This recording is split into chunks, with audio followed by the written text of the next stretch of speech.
Hey everyone, Meteorologist Tuttle back with you. Looks like I'm going to go ahead and just start our live tornado coverage for, could be the rest of the afternoon, at least here for the late morning up to lunchtime. We're going to tell you where the latest storms are at, where they're heading, who's in danger of seeing any tornadoes for the remainder of today, and then what's kind of coming on for the rest of your weather. So thanks for joining me.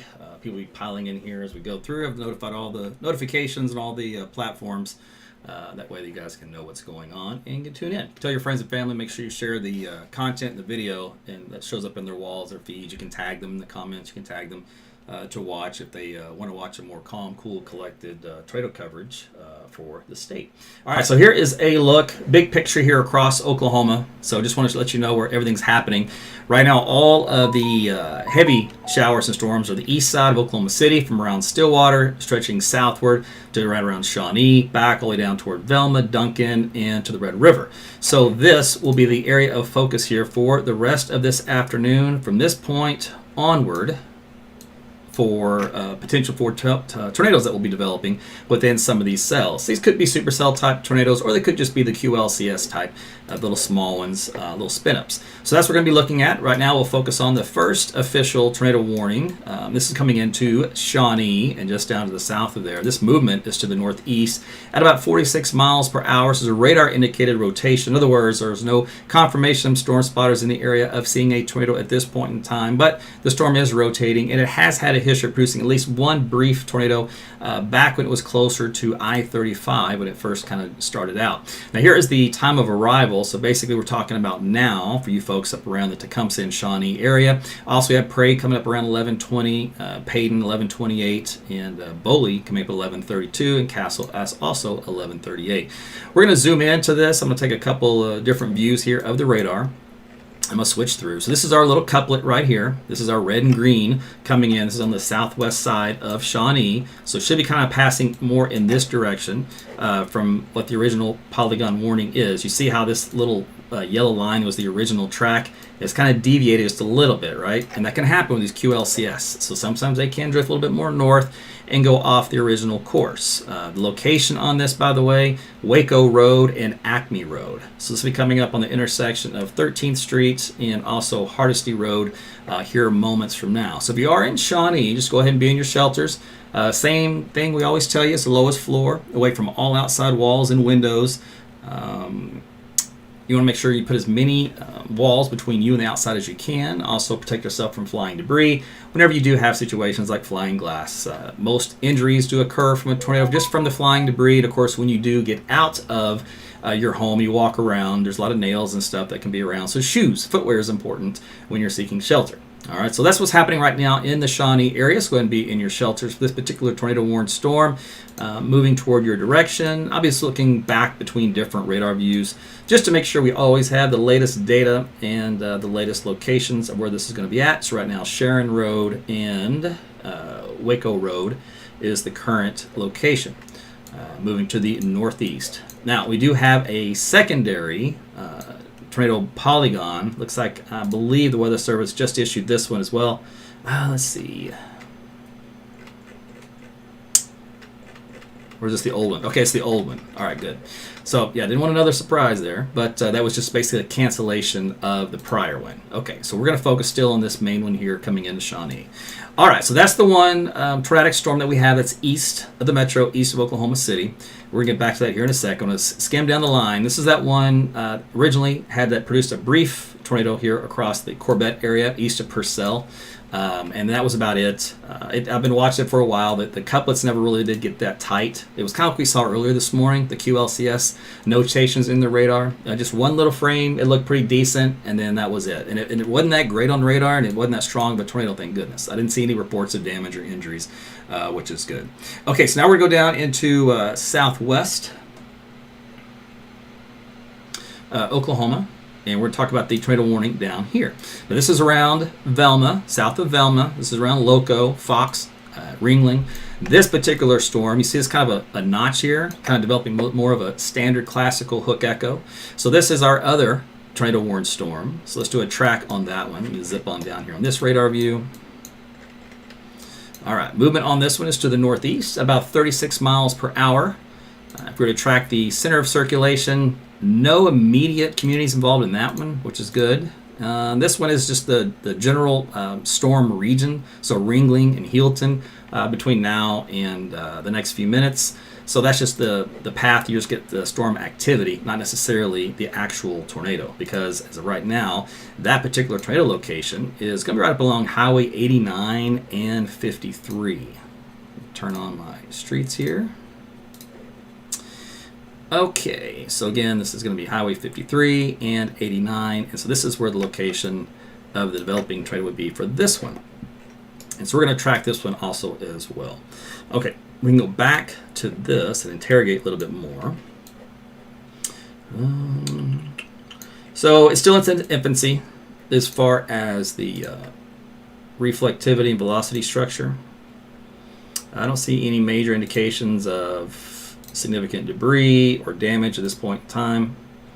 So this is basically a developing tornado, and it may be a point where you've got a wall cloud, you got occasional funnel, and it never does quite touch down. That can happen as well. We'll see if we have any storm chasers down this area. Sometimes we can pull up their live views if they are down here. Looks like nobody's on this particular storm from this view. All right, we'll see about the one in Shawnee. Let's see, those guys are not there either. Okay, they're probably still recovering from yesterday. Okay, so what we're going to do, we'll go back to the Shawnee storm, get you an update on the street and the image about how it looks. So again, if you're in Shawnee, you should already be in your shelters as it is. This is a very weak circulation, by the way, just so you know, so you're not having a panic or anything. This is one of those real small QLCS type tornadoes that we talk about. Let me see here. The actual, believe it or not, that original circulation that we tracked here just a few moments ago, watch what happened. There, spread out, and then died out. So what's left of that is actually right here at Hardesty Road. I think I remember I called that out a while ago. And there's Harrison Street, Range Line Road. So that's where the leftover lowering would be from the cloud cover, but no tornado, so that's good. Let's see, up here, anything there? No, that kind of, watch this region here to see if anything. It's on the northern fringe, so it's doubtful, but it has kind of a little bit of a supercellular look right here. It's a hybrid. It's not classic by any stretch of the imagination. And today's will probably be a little messy when it comes to storm structure. They won't all be so clean and well kept. Let's see, probability of a tornado is at 11%, so quite low. Earlier when these warnings first came out, when it did ramp up to produce that brief tornado, we can show you, actually see how far back we can go here. We can see right there. All right, so the probability of a tornado is at 51% at that point in time. Let's see, when it ramped up, 51 and 54 and 49. All right, so when this had a brief confirmed tornado, the probability of producing one was right around 50%, okay? So we'll look at that as our metric for the rest of this afternoon, at least in the short term, of how things go. We'll look for that as kind of our metric to see how close we are at actually producing ground-based tornadoes. All right, so that's what's going here on the current view of the radar. Again, in Shawnee, we do have a new development that has just happened, this last little view right here. This is our red and green coming together to the north side of the city. So you see how these things can just kind of spiral up out of nowhere along the leading edge.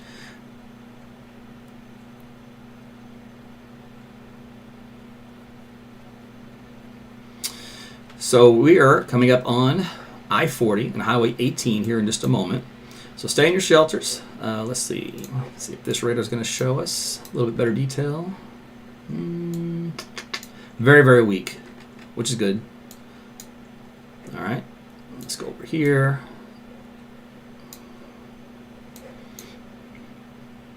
So you're staying at Highway 18, and there's East 45th Street.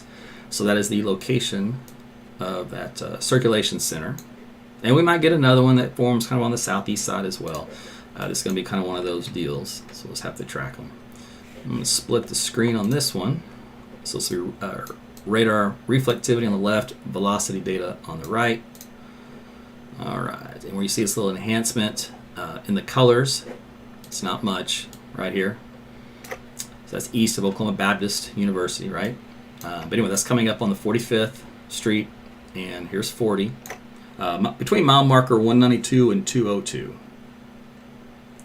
So this is where our new developing tornado is going to be. New reflectivity. See, this notch is picked in a little bit better. So this is more of our kind of a fisherman's hook, we call it. So when it notches up a little harder, that just means that there's a little better rotation. Storm dynamics, where you have the wind coming down out of the back end, and then you have the wind coming in on the front end. So it just adds a little extra spin in the atmosphere that can give it a little kick to produce a tornado. So again, in Shawnee, the good news is for you is that this threat kind of vaporized as it was coming into town, and it is now reorganizing as it is leaving town. But again, this will be crossing over I-40. So anyone on I-40 obviously is in harm's way if they were to touch back down. But right now that is over Highway 18 and 40 intersection. Let's flip over here to,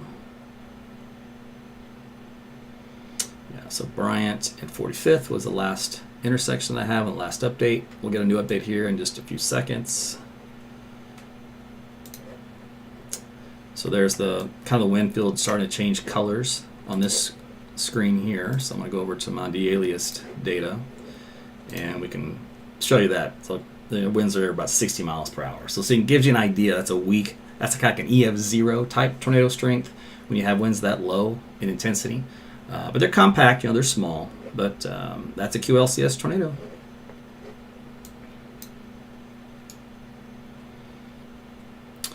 Okay, so it's crossed over I-40 at this point in time.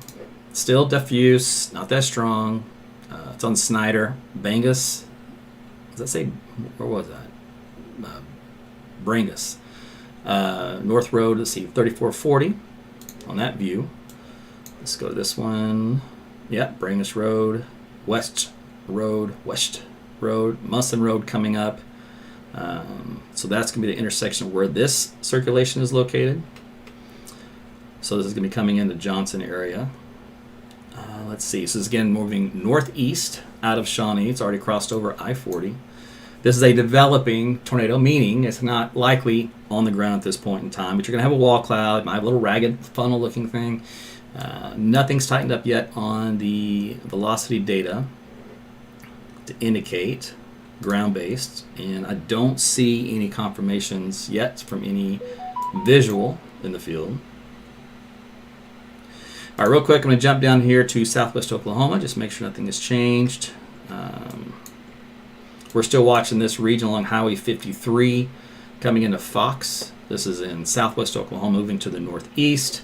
I don't see anything significant when it comes to rotation characteristics, debris ball signatures, tight couplets, none of that stuff yet. Doesn't mean that you still can't get like a little bit of a weak, funnel or weak tornado, but nothing definitely strong or significant, so that's good news. And we'll keep checking back and down and forth that line. And we should have others develop as we go through the afternoon. The atmosphere is favorable and becoming more favorable for the southeastern third of Oklahoma over the next few hours. So it'll be a long day for you guys that are in the path. Oklahoma City's already cleared out. So the warm front, as we talked about last night, was going to try to work its way back in here for lunchtime, and it didn't quite make it. It stopped just south and east of town. Okay, so this little circulation center in the data, still hanging out along I-40. Let's see, time on this. Let's go over here to this one.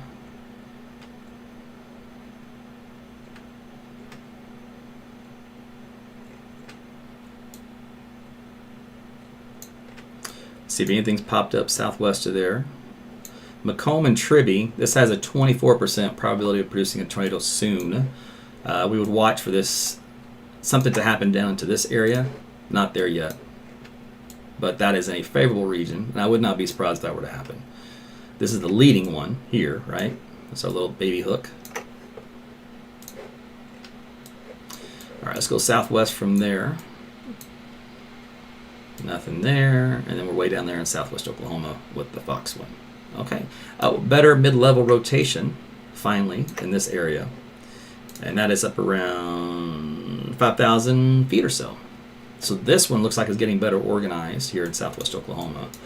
So I'll go back to that. We'll do another update.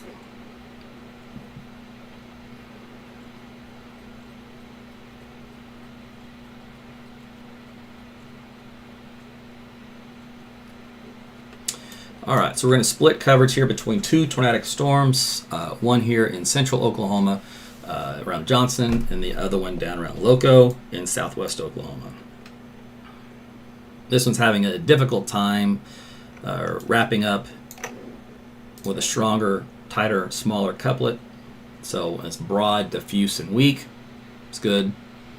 So remember, a tornado warning means that conditions are favorable for the tornado to affect you, meaning it has either been detected by sight or detected by radar, or that the radar is detecting enough rotation to where human interpretation says, we're pretty close where that could develop and touchdown soon. So all those are valid reasons to issue a tornado warning. And you then take advantage of that and be alert, get prepared, and then seek shelter. Doesn't always mean the tornado will actually touch down.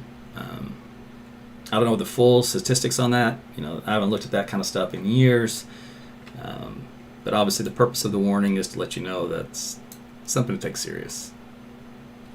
Okay, so let's go back down to southwest Oklahoma here for a minute while we wait for an update on there.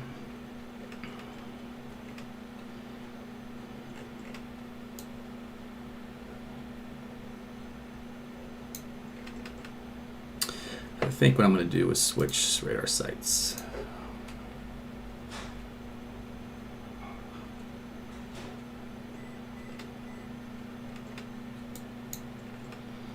Okay, so our circulation region is coming up here just west of Fox by about 2 miles, 3 miles. Not overly impressive or organized. It's just kind of in its infancy stages. Once it gets toward I-35, it's going to have a better environment to work with. It has a mediocre environment to work with right now, so it's no doubt while it's struggling to produce a tornado. It's not easy to produce a tornado, by the way. Contrary to what you may see in the movie Twister or anything else, it's very difficult. It is an unstable phenomenon, and it's a chaos. And you have to have organized chaos. There has to be so many things that come together at the right place, right time of all these different ingredients to produce this chaotic event that in and of itself can't last long because it's chaotic. It's a really interesting phenomenon. Anyway, so probability of a tornado is about 28% down here. So that algorithm has kicked up just a hair. We'll see what happens over the next few minutes. It's getting closer to I-35 right here. So again, as it works its way from this region to this area, I think that's what's going to have this best opportunity to try to produce a tornado. It'll be it'll be later, so another 30 minutes or so. Allows a little bit more heating, maybe a little bit better wind shear, and then we'll see how that goes. Okay, so let's go back to our storm up here in. Let's see. So we're in Lincoln County. This will be coming into western Okfuskee County soon.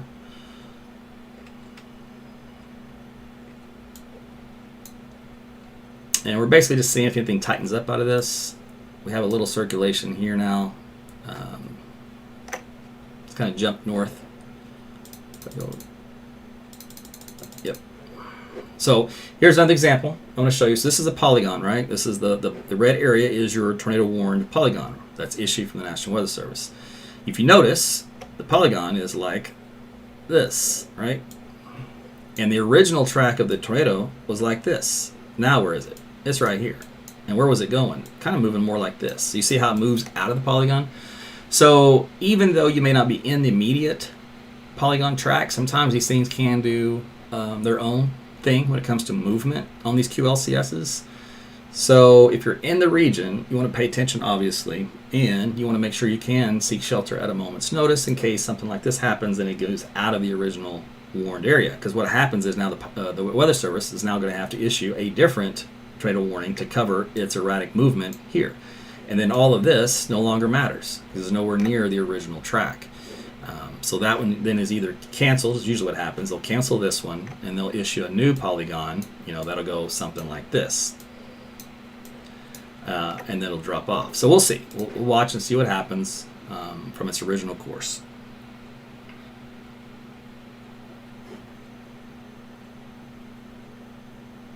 But regardless, it's a very, very weak circulation, and it's not anything imminent for a tornado touchdown, at least based off of the radar data. Let's see here.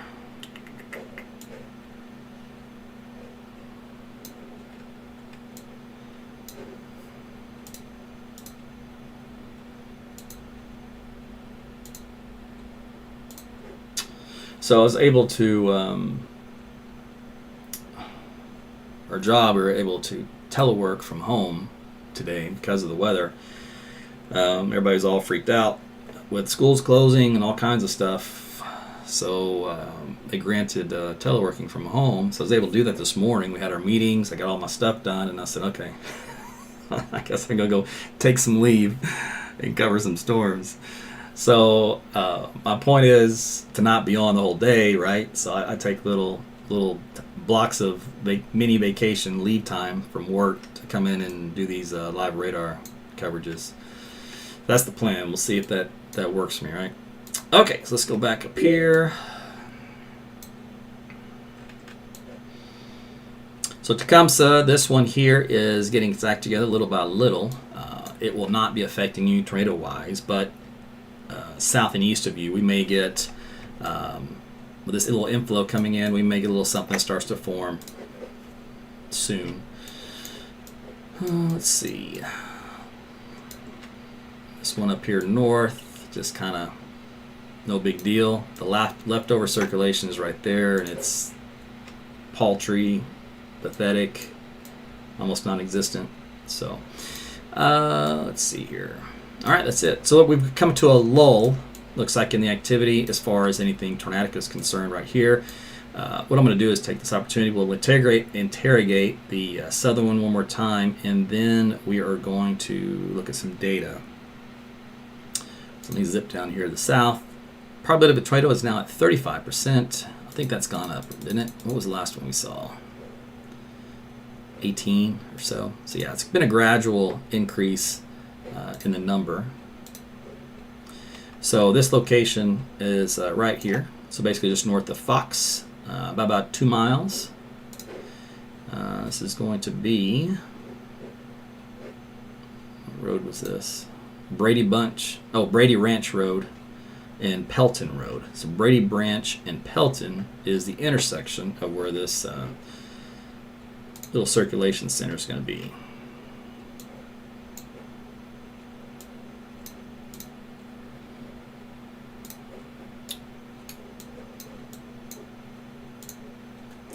So an update on this track. Ratliff City, 1119. Tatum's, 1125. Elmore City, 1144. Pauls Valley, 1207.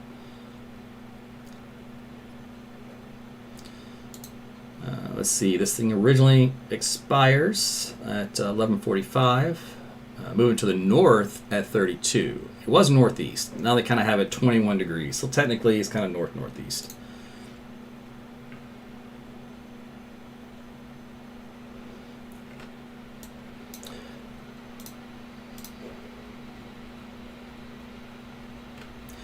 So this down here probably has a little bit better opportunity of producing a tornado here in the short term than any other storms for right now.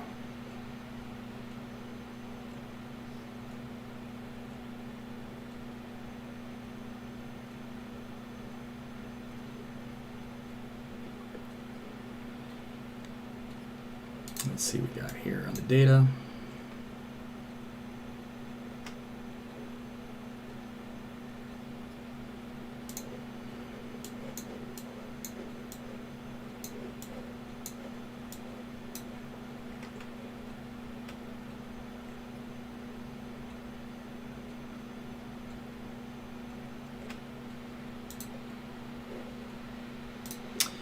All right, so is this an update to the warning?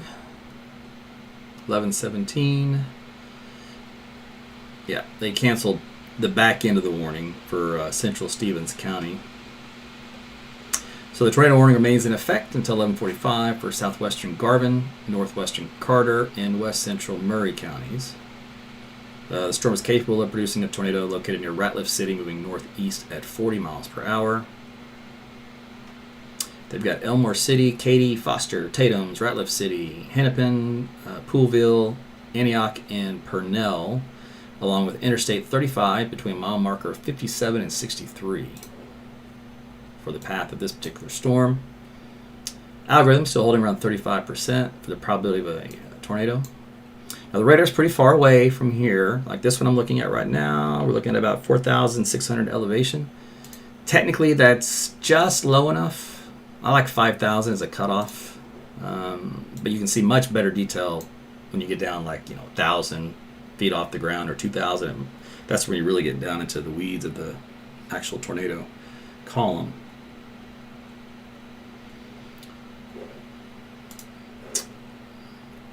But you guys in Tatum's need to be in your shelters. The area of circulation is just to your south by about a mile.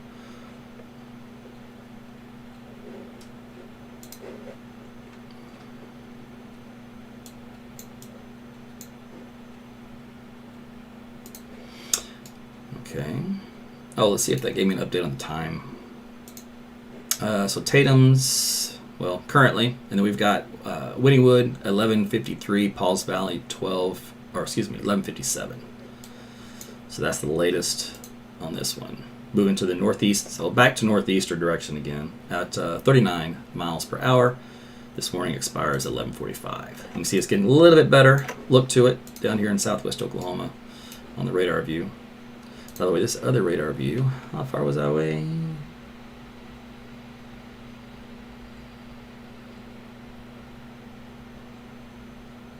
Uh, 10,000 feet elevation. Yeah, it's a little high.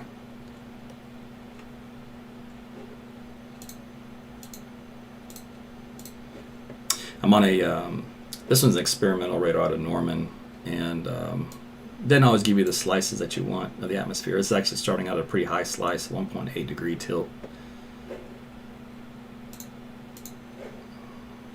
So not as useful. They do this to test software changes, algorithm changes. So sometimes I like to use it. It gives me another view, another look at stuff. Okay, so let's go back to Shawnee, see what's happening up here.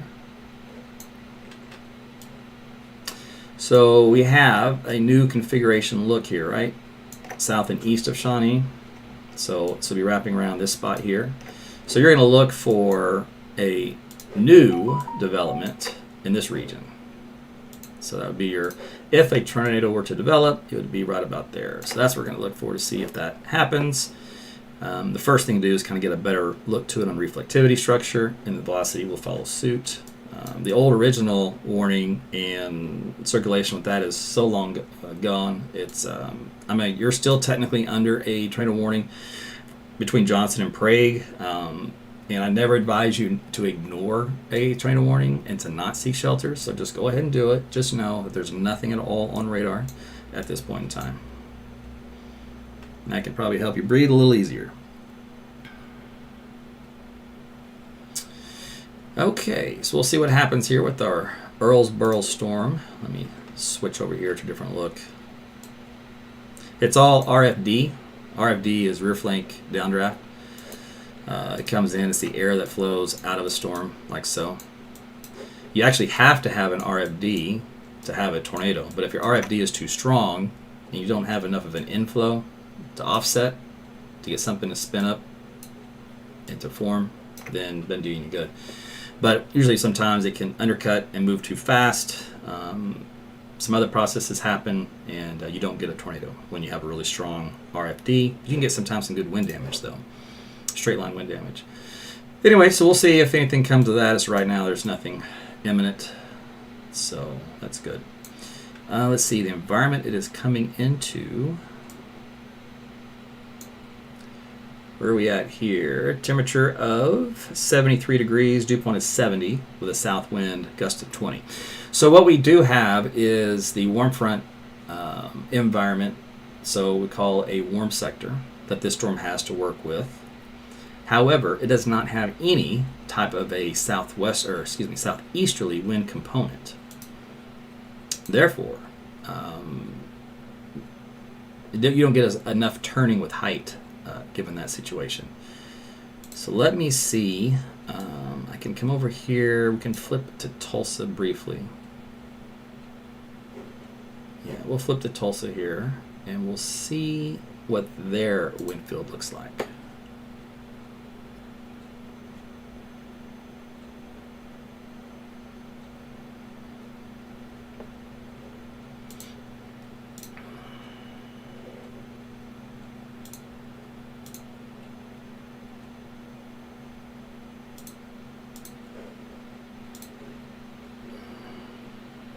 Or maybe we won't. I was going to try to use the Tulsa radar. They didn't work, the terminal one. All right, we'll go the other radar.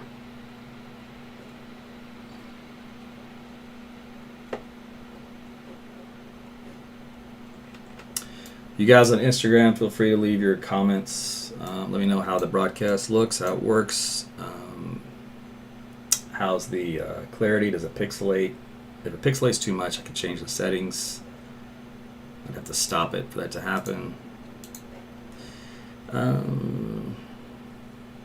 So it's hard to read some of the stuff on the maps as a result. I can work on that.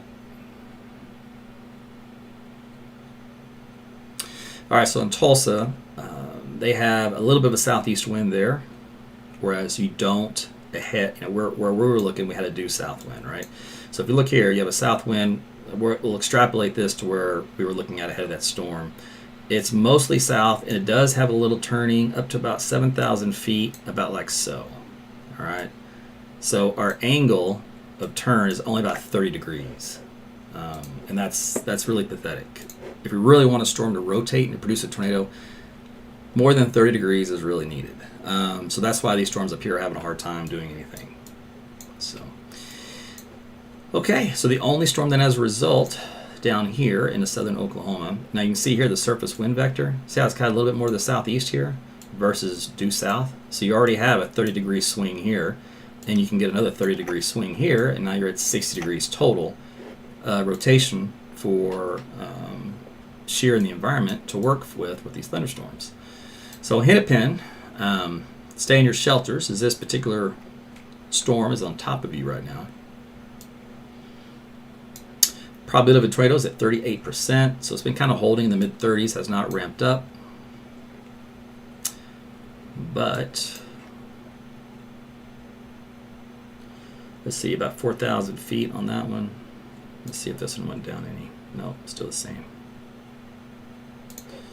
Okay.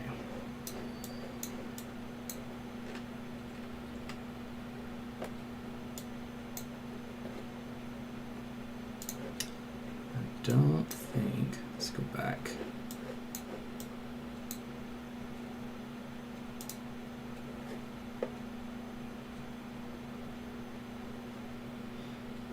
So just so you know, for you guys in Prague, the Weather Service ended up canceling that tornado warning. So if you were still seeking shelter, you can come out. Okay. So this circulation center is on Katy Highway, about 2 miles north of Hennepin. This is north of East Road 1720 by about a mile. So that is the location of that potential tornado.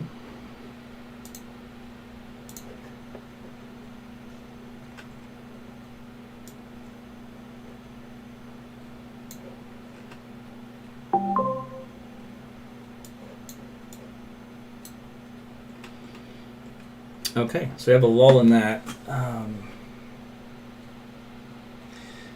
So the storm down there in southwest Oklahoma is moving up toward Pauls Valley, which will then eventually move back toward like Potawatomi County, kind of in the same area those other storms were moving through. None of these will affect the Oklahoma City metro area.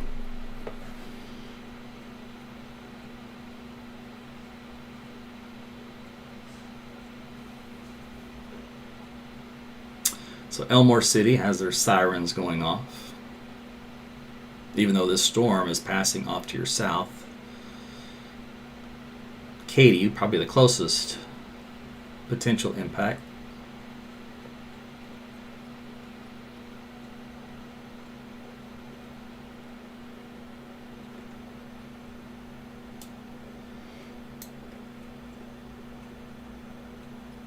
So if you were to extrapolate where this one is going,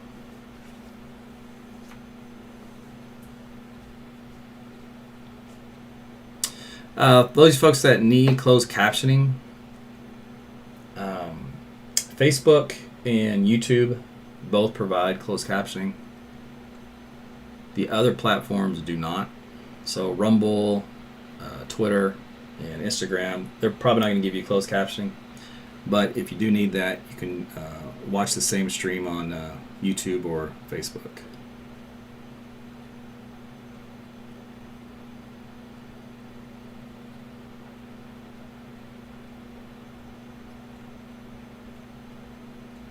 All right, so anyway, so back where I was doing, let's just assume it's on a straight line. It's not going to be north of this line, right? In other words, it won't be in this region. So with that said, you're looking at a due path up toward from Pauls Valley on the north end up toward Seminole. So let's just see here. That's Byers, Asher, St. Louis, Seminole, Cromwell, Boley, kind of a deal. If you live anywhere from about this region, you're fine. You don't have anything to worry about when it comes to tornadoes. Still going to have some rain off and on, but you're not going to have any tornadoes from this point forward. So you're in the clear here. So this will be a focus like we discussed last night's live and the day before, I think. We talked about this. Let me go to this box here. All right, so in this particular case, and we'll look at the data here in a minute, but this little yellow line, you see highlighted, that is the actual tornado watch. So that means this is the area that's favorable for tornadoes. And if you remember the data last night, it kind of focused on this region as being kind of more favorable. It was kind of a wild card up here because it depended on how much the warm front was able to retreat. And so this section was a little bit more uncertain due to the way the models had handled a cold pull up to the north. So right now it looks like it has retreated quite a bit, at least up to 44, to I-44. So this will be the most favored area for the remainder of today for tornadic potential. And so they'll, as we go through time over the next hour or two, this part of the watch will get dropped off. This part, they'll cut this out. They'll eliminate this here probably over the next hour or two. So basically just keep eating it away.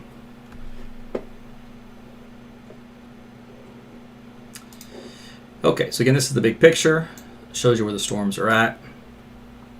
If you guys up around the Cushing area, some heavy thunderstorms in your region, down towards Stroud, Davenport, Prague, Johnson, Earlsboro, and that's it for that little round. And then you have the secondary one here, south of Pauls Valley, and this is the one that has the best shot at producing a tornado here as it's getting closer to I-35. Winnwood, I believe, is going to sound their sirens. Their arrival estimation is right around 11:47. Byers 12:09, Stratford 12:09, and Asher 12:24. Movement to the northeast at 43 miles per hour. So every time we click on this, we get a little bit different speed adjustment, if you've noticed. A little faster this time around. That's why sometimes you get those storm tracks. They're approximate because a storm can speed up or slow down depending on what's happening internally. That can change things a little bit. All right, let's go interrogate the position of this, and let's find out what we got for location. All right, looks like just east of Katy. By the way, the probability of a tornado is still holding at 35%. Let's go down here. Okay, see a little triangle here. That is our mesocyclone indicator. All right.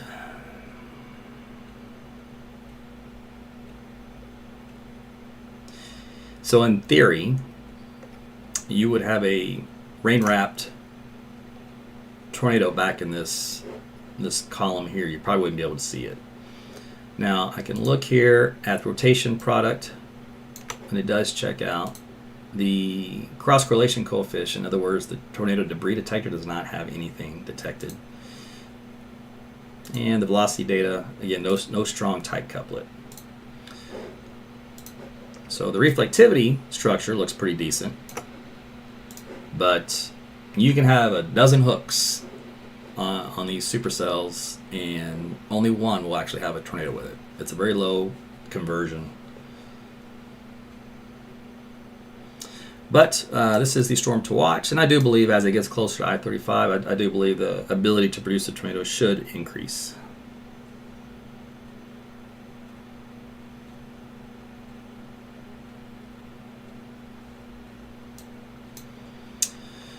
All right, so this little rotation product up here, let's see if there's anything with it. There is, actually. It's not much. A little baby couplet here on the southwest side of Pauls Valley by about 2 miles.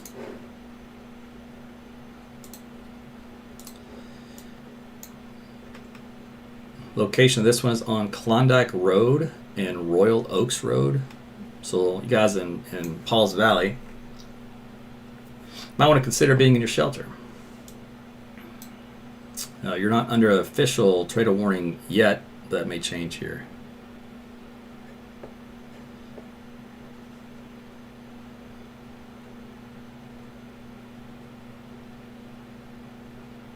You don't always have to wait for a tornado warning to come out to seek shelter.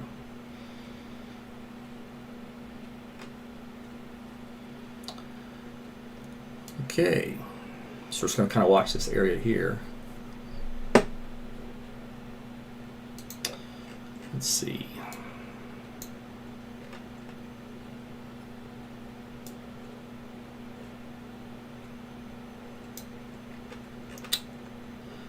Oh, that is a secondary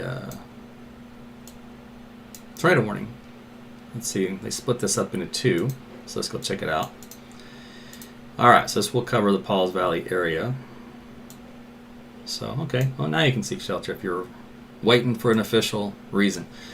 Alright, so this came out, tornado warning, movement again north at the 43, locations Pauls Valley, Winnwood, Stratford, Elmore City, Paola, Katy, Byers, Rosedale, and White Bead.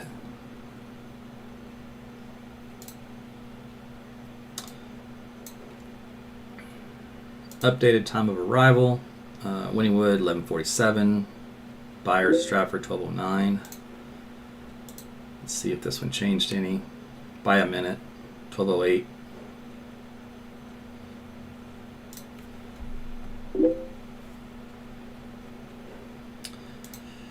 Okay.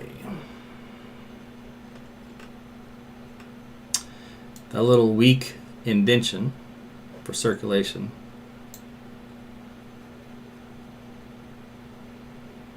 So nothing yet significant, but Pauls Valley, you might be seeing a lowering on I-35, south side of town.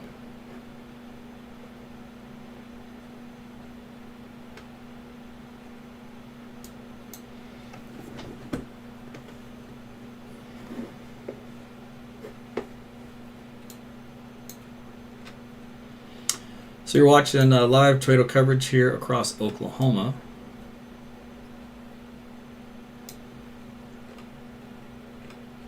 And we are focused on, at one point, we had, I think, 3 tornado warnings. Only one actually had a brief touchdown. The rest, to my knowledge, did not. And then 2 expired, were canceled. The circulation centers died out. And then we're left with this one down here coming into Winnwood and Pauls Valley.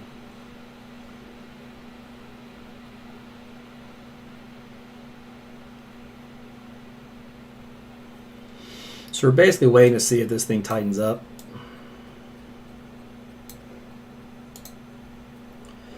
The rotation product has gotten a little stronger.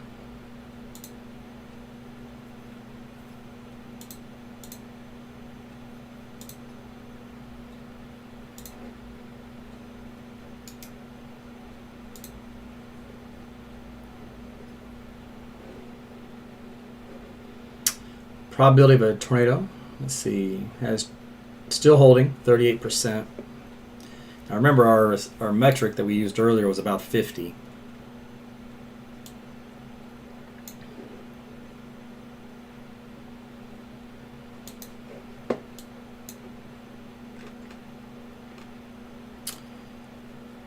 Okay. Road-wise, I think that says Meridian and East Road 1660. Just west of there.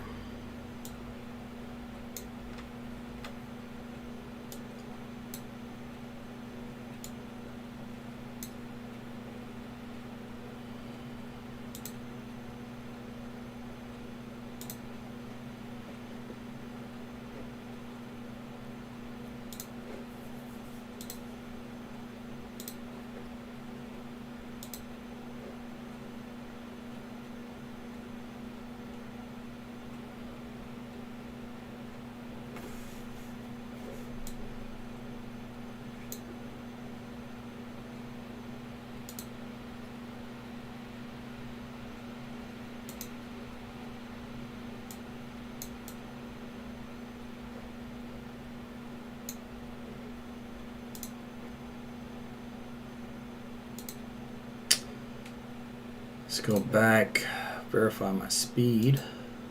43, east 40.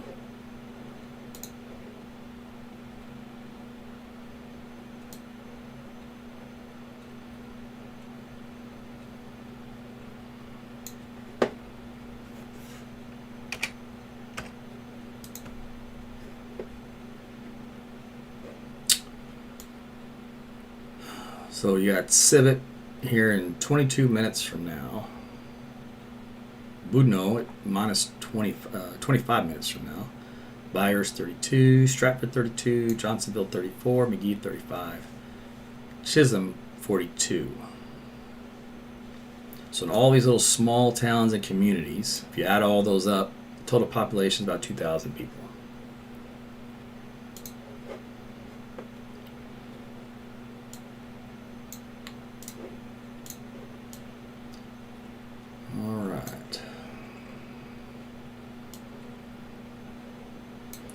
Take a look up here, these guys coming into western parts of Tulsa. Got a little bit of a notch here.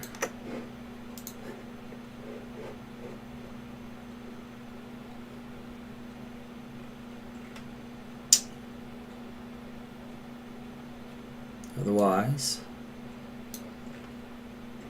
still behaving.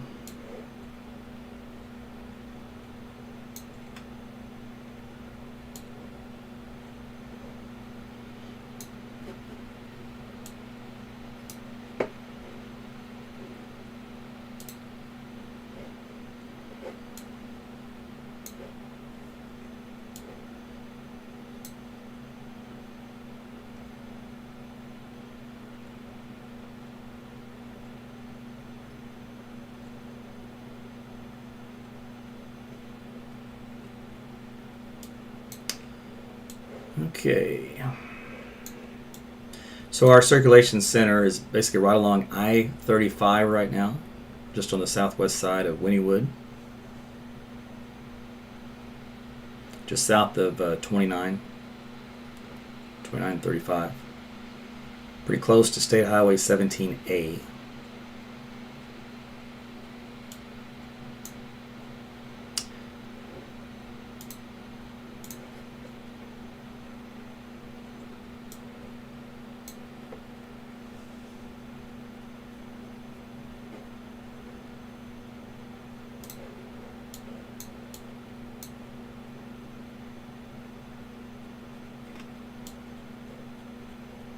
You still got a little weak circulation, kind of went through Paul's Valley. I mean, it's very weak.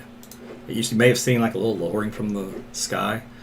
Didn't do anything as far as tornado goes, but you might have seen what appeared to be a wall cloud.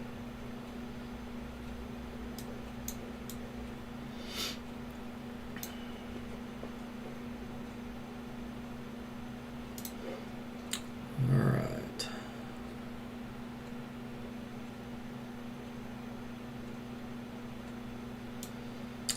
So this yellow line is the new official track. So new warning, Polygon just came out for that one. All right, let's get an update on that. Let's see. There it goes. All right, I have it moving northeast at a 59-degree vector at 38 miles per hour. So Winnwood and Stratford for this. Here's your updated times of arrival. So obviously Winnwood now. You have Stratford coming up 12:12 and Ada and then Bing.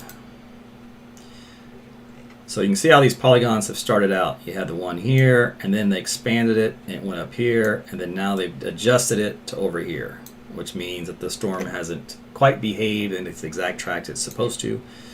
So therefore you have to adjust on your warnings.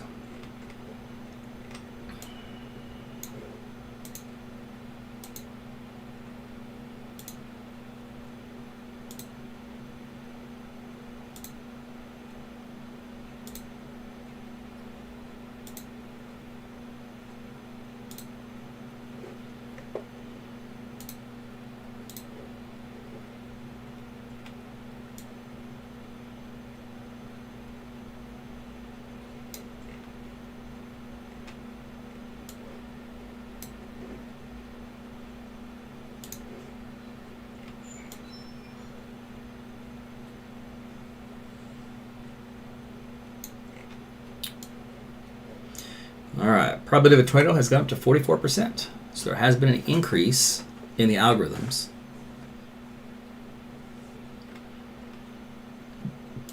And it is crossing over I-35, so it should be in that more favorable environment.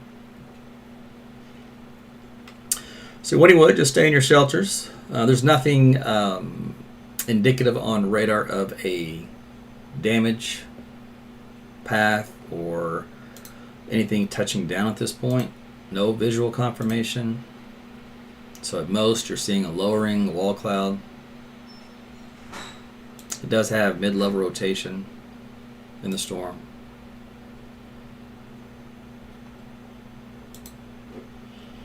Let's update my speeds here.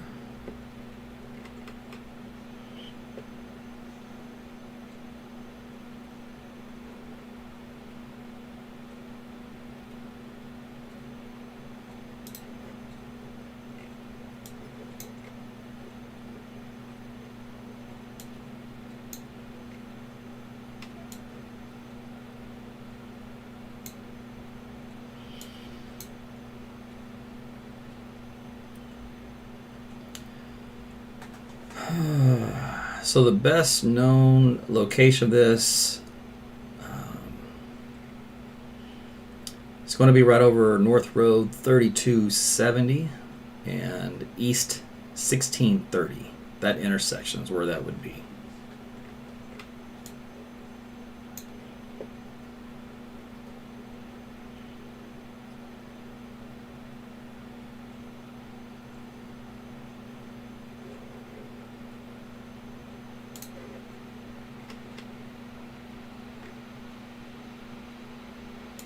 Some new storms bubbling up down here along the Red River.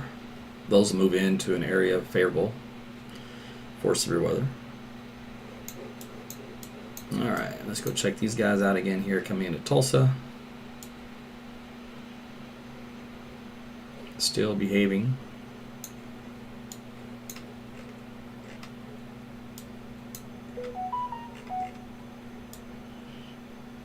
All right.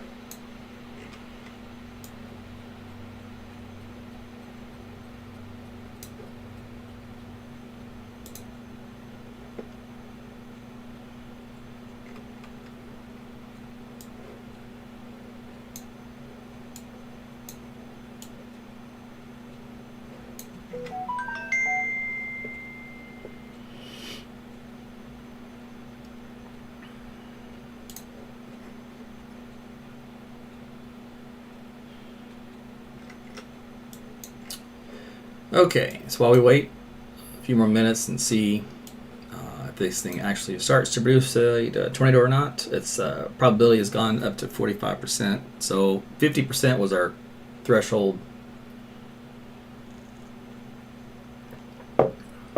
So we'll see if that is the true determining factor here.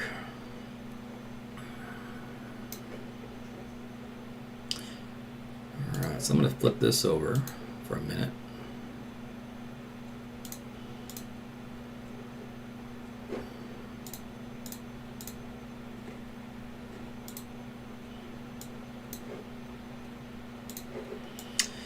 Okay, this is looking at rainfall totals. If you guys up around the Tulsa area, you've had on the south side of town 8 to 9 inches of rain for the last 2 days. All the way down here, 10 inches, Seminole, Shawnee, Tecumseh, 8-9 inches. Back out here toward Maysville, Purcell, 9 inches, 10 inches, Lindsay. Here in Oklahoma City, there's 6, 7. South and east side, 7. Up here in Edmond, 5, 6, 7. To Piedmont, Deer Creek, Yukon, El Reno, 6, 7 inches of rain. So that is obviously very significant. For the remainder of today, the heaviest thunderstorms will train and move.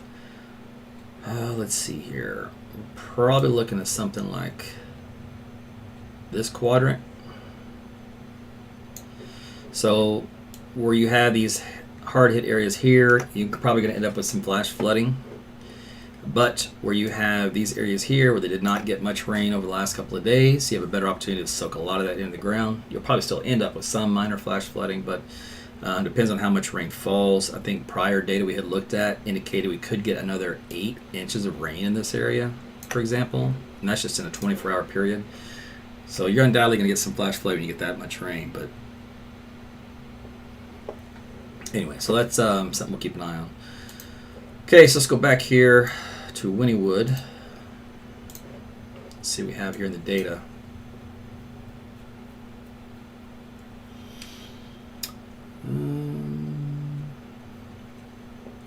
There was a report of a weak tornado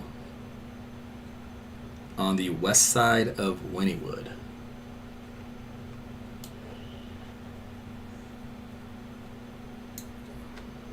So it wasn't from the main lead wave, it's from this back end wave.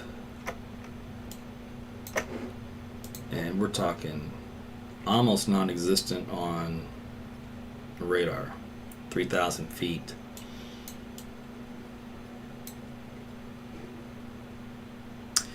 It crossed 77, 1 mile south of 17A. So 17.7 and 17A, it's down here. Let's see. This will be scary if you can't even see it. So this is at the time it was reported. So here's 77, and then this is 17A that runs east to west.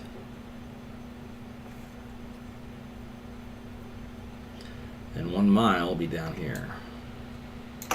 I wouldn't call it the west side of Winnwood.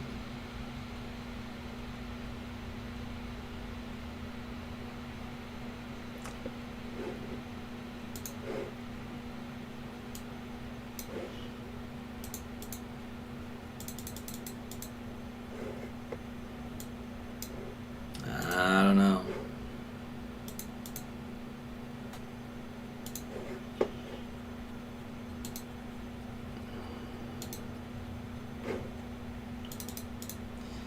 It must have been so tiny and so weak that it was hidden in one bin of radar data, which a bin of radar data looks like this. And it fit into this so that the radar wouldn't even know it was there. That's how tiny and small. And not really from a parent mesocyclone either. So in other words, it would be more like a glorified dust devil / landspout type development.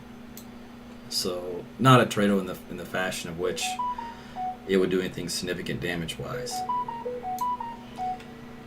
So that said, it is a quote observation, official observation. So the Weather Service, when that happens, will change the colors of the screen for the polygon warning from red to purple. And that's what this is. And then they'll update the wording on it. So let's see what they put in the wording. I'm just going to say they're going to say it was probably officially spotted. That's my guess. Let's see, this the one. Yeah, a confirmed tornado was located near Winnwood, moving northeast at 40. Very generic, right? All right. It was a visual report, though, so you got to count it. Let me see if he had said any damage or anything. It was lifting light tree debris. Okay.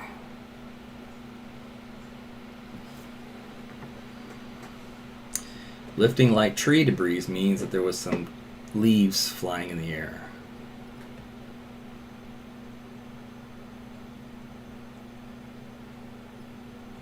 I really wish we could speak in plain language on this. Lifting light tree debris. Or, I saw some leaves flying around.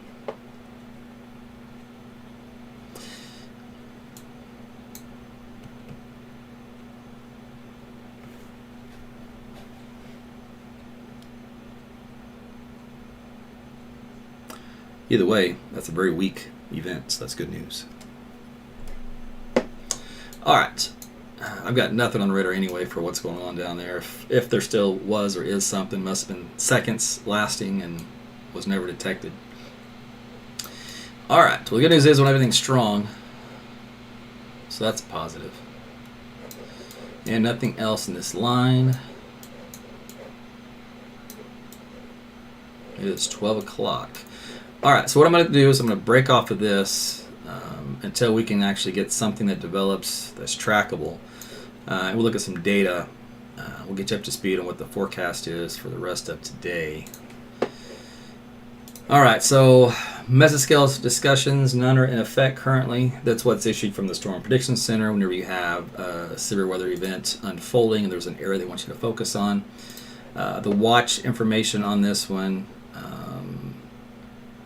let's see here. They have a few tornadoes likely with a couple of intense tornadoes possible. Scattered damaged wind reports up to around 70 miles per hour likely. Scattered hail, very large hail events up to 2 inches in diameter. Thunderstorms will intensify through the afternoon across the watch area with supercells and bowing lines capable of damaging winds and tornadoes. A strong tornado or two is possible. So notice how the wording there. A strong tornado or two. In other words, very low number for anything that's significant. Let's see. And the watch is blah, blah, blah. It's a reminder. This is a good reminder. A tornado watch means conditions are favorable for tornadoes and severe thunderstorms in and close to the watch area. Persons in these areas should be on the lookout for threatening weather conditions and listen for later statements and possible warnings. All right, it's the latest on the tornado watch. And again, we showed it to you on the radar view. And basically, it's the eastern half of Oklahoma into North Texas. Does cover the Dallas-Fort Worth area. All right, so let's break this down with some graphics. So, Weather Service had a enhanced area of severe weather. Again, did not materialize here for our midday performance, in other words, lunchtime performance, because the front never retreated this far north, which is good. Nobody's going to complain about that. Wind speed, again, excessive, and also some hail. The tornado potential, like I said, we can exit that off here in medium for this area, east of the metro and on down south into southern Oklahoma. And we can exit this part here. So this is all done with, right? So we got nothing going on from this point onward. In the red, left the red, nothing's happening. The threat now is basically I-35 on up northeast toward Tulsa, kind of in this zone here, is where it is for the rest of today. Let's see here. Anything on the flooding? Oh, flash flood watch remains in effect. Okay, look at the surface map. Let's see, so we do have a surface low that has formed, and it's right about here. So that'll be a focus for a little bit of backing of the winds. So if you see here, you have a southeast wind, kind of curls up in this fashion, whereas here you have a due south wind. All right, so you actually get a little enhancement in this zone for tornado genesis as this low travels east. The wind's down here from the south, and on the back end of this, we end up with a northwest wind, right? So you have cooler, more stable air comes in. That's not the actual front itself. It's more like a surface trough. The actual front is up here in the panhandle. They got temperatures into the 30s and 40s. So this is kind of like what would be like a dry line or a pseudo triple point dry line trying to form in a very moist environment, so it's a convoluted mess. But eventually we'll get all these winds coming in out of the west and northwest, and we'll start to cool things down. All right, so on the rainfall amounts, all these red areas, this is over a 2-day to 3-day period, so from Friday to today, anywhere from 5.5 to 10 inches of rain.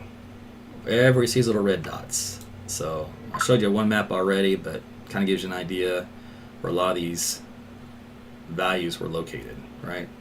So that was a big hard hit area, and then up here in south central Kansas was another hard hit area. Okay, let's see what else we got.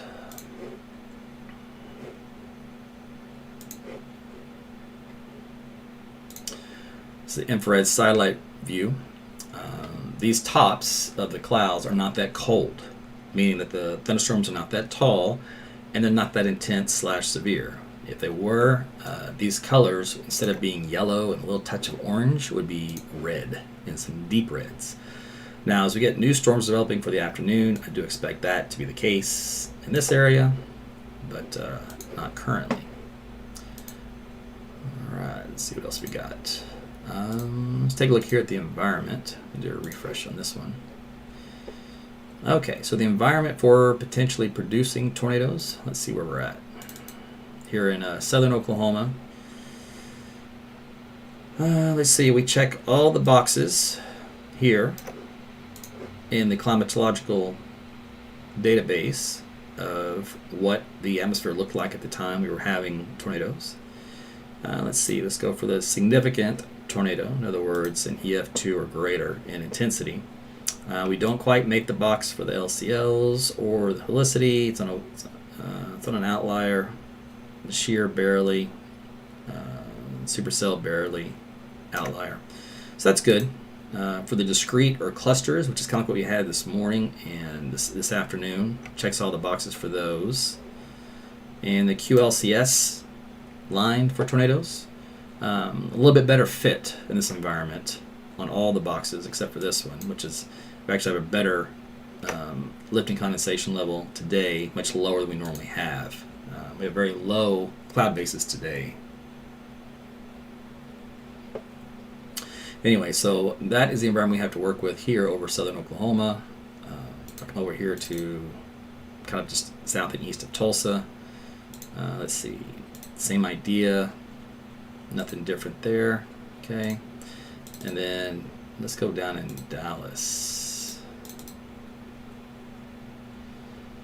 Let's see, for discrete clusters, you all fit the bill. QLCS. Yeah, you fit the bill for QLCS. Significant tornado, though. Actually, you fit the bill for a significant tornado, believe it or not. So you have a little bit better, more potent ingredients for producing a stronger tornado down there in North Texas. All right, what else want to see? This is the rotation tracks, low-level rotation tracks, and if you look across the state, the only thing we got going for us right now for the last 30 minutes is this little batch that we're tracking on radar. And the low-level rotation track just means where the storm was spinning, rotating. Doesn't necessarily mean that you were going to get a tornado out of it, but that's where that action is located. Let's see, anything new on this?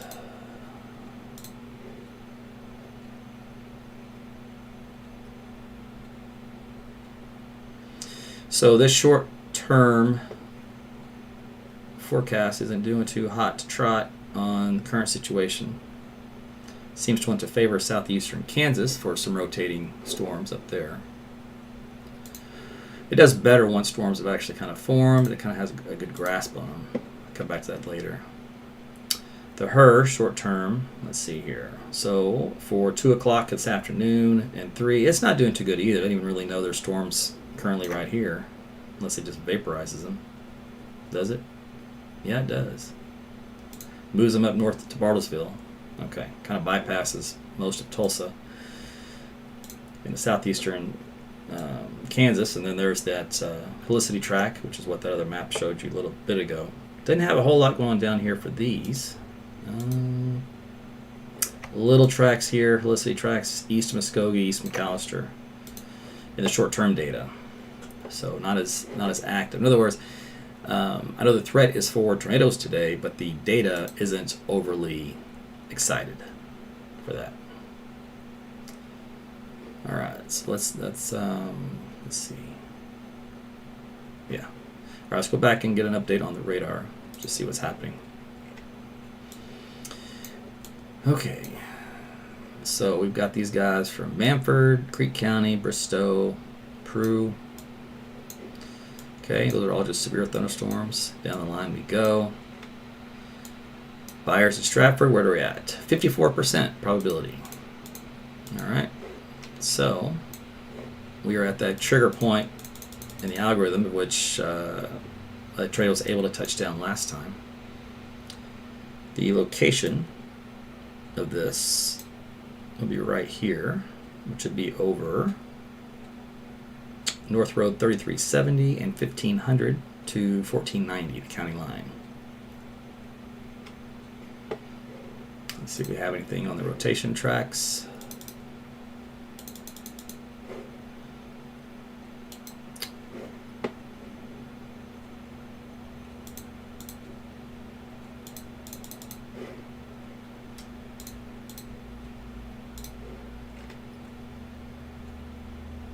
Alright, so they just issued a new updated tornado warning for that. Looks like we have a little bit of a TVS or mesocyclone indicator. Let's go read that latest.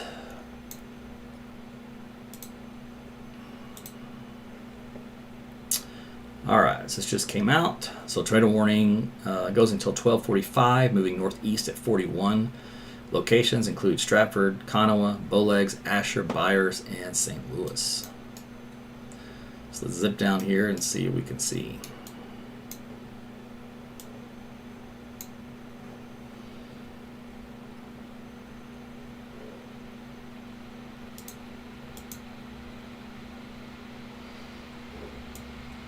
This is, by the way, this threat is north of Stratford by about 1, 2, 3, 4, 5 miles. So the area we're concerned with is right around 110th Street. It's just south of 59 by a mile and 177. So 110th and 177.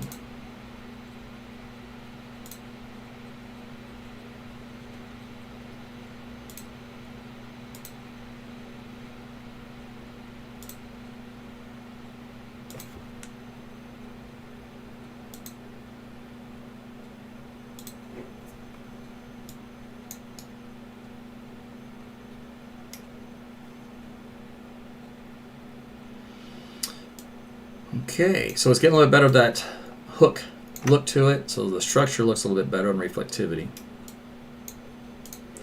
Let's do a updated time of arrival. So you have Kanawha at 12:29, Lima 12:51, Wewoka 12:48, Holdenville 1 o'clock.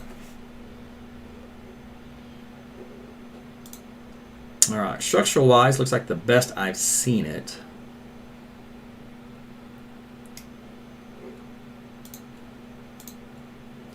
Still no indication of any damage ongoing.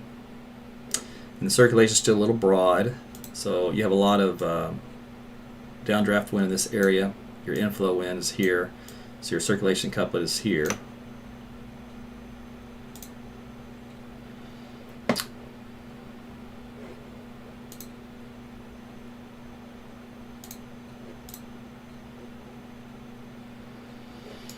All right. Let's go look at a couple other views.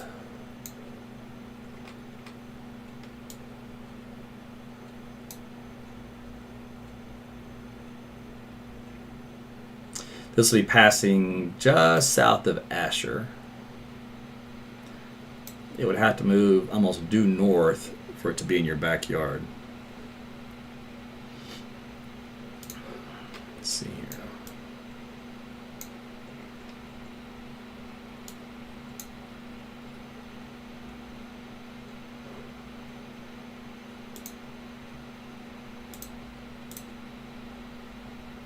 Nothing tightly wound.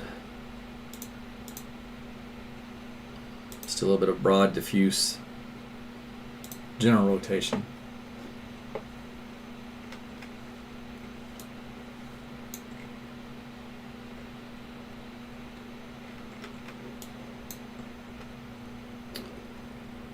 All right.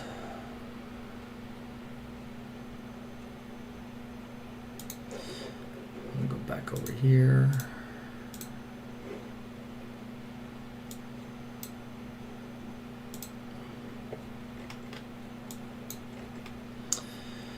For these storms coming into Tulsa.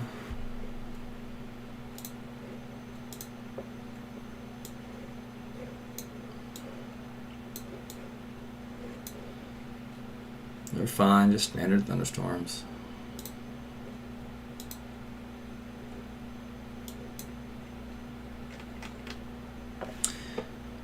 We'll see if a little QLCS tries to get going for this guy here. And if you remember the model data we looked at, they seem to want to favor better rotation once they got from this position up to the northern part of the state into southeast Kansas. So we'll see if this thunderstorm complex happens to do that. That would be your long-term prediction that this could become tornadic once it gets into this area. So heads up there.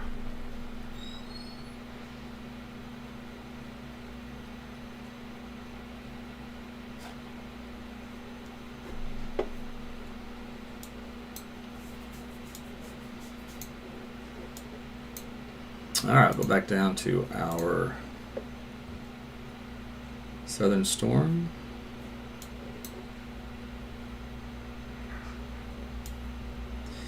All right, it has actually moved good jot to the north on the last scan. Still south of Asher though. So it's coming up on 177 and 39 is the intersection. Is where this rotation area is going to be.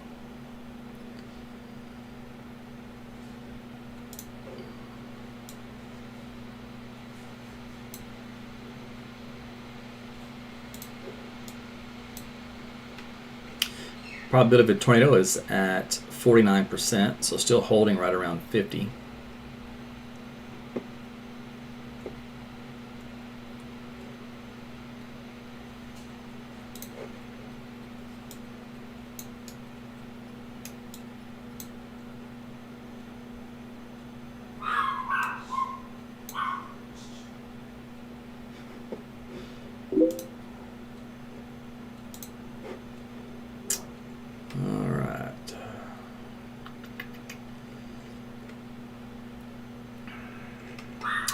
Road here, 177. There's Highway 3W. So that's the intersection, just south of there, near 13. What was that? 1430. Again, very weak, not strong at all.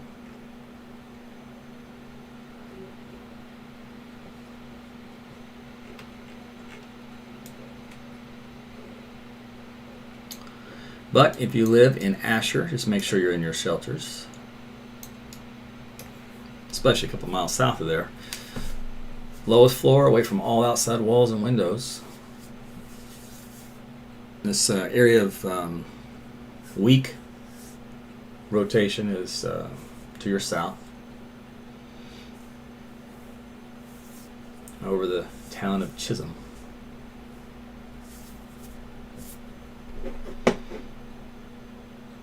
Let's see if this shows up.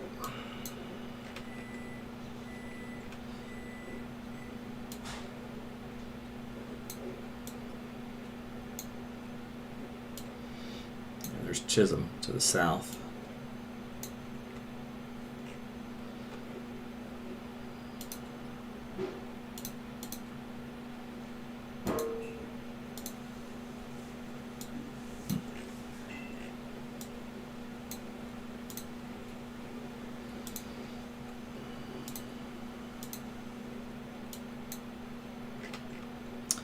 Looks like you got a couple of storm chasers in that area.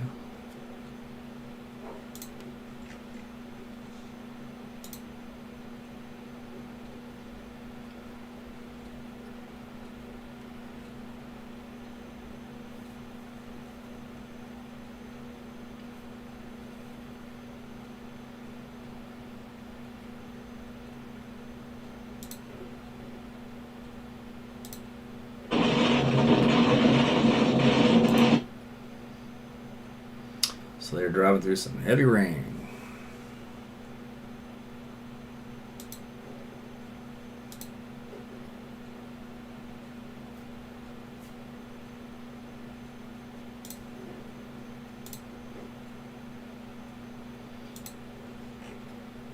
All right.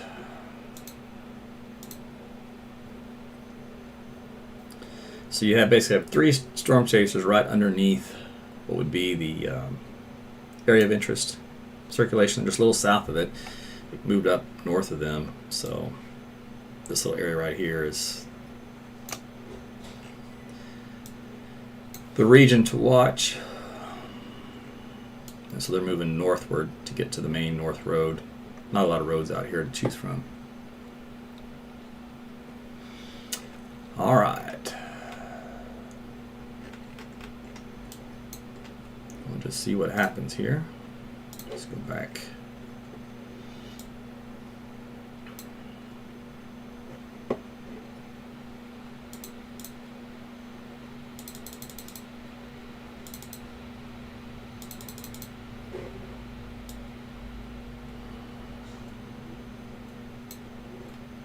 Normally, when you're under a tornado warning and talking about tornadoes, you do not have to look this hard to find them in the radar data. I can tell you this is tedious, painful, and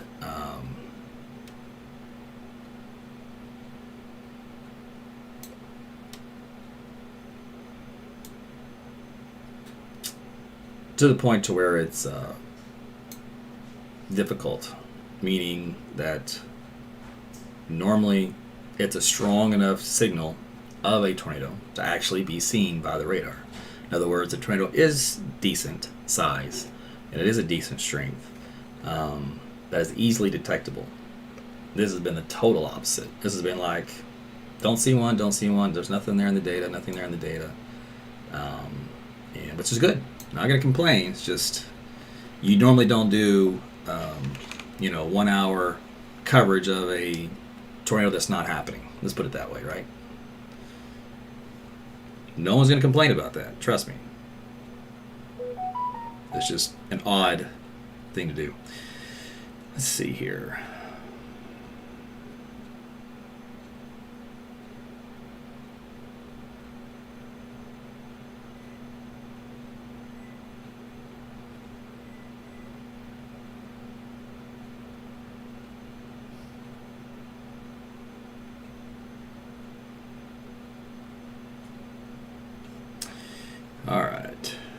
So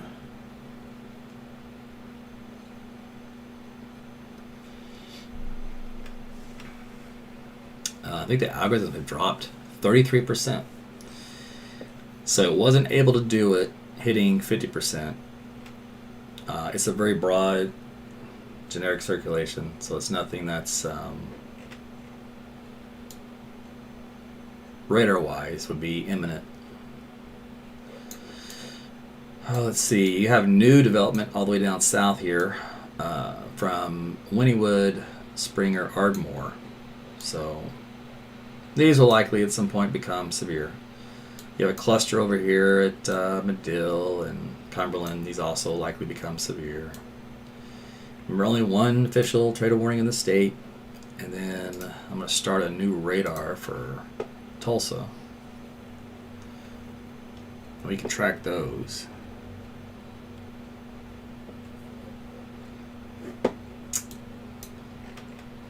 Okay, let's see what we got here.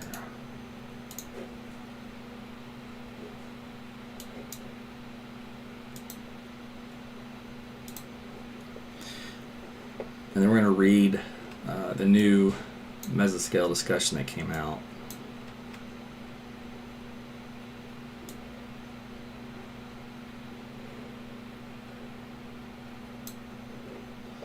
Alright, so you guys in Tulsa, no big deal. Okay, let's go read the discussion. It's a new one here, which covers where the watch is. Basically, remember the watch in yellow covered all of eastern half of Oklahoma.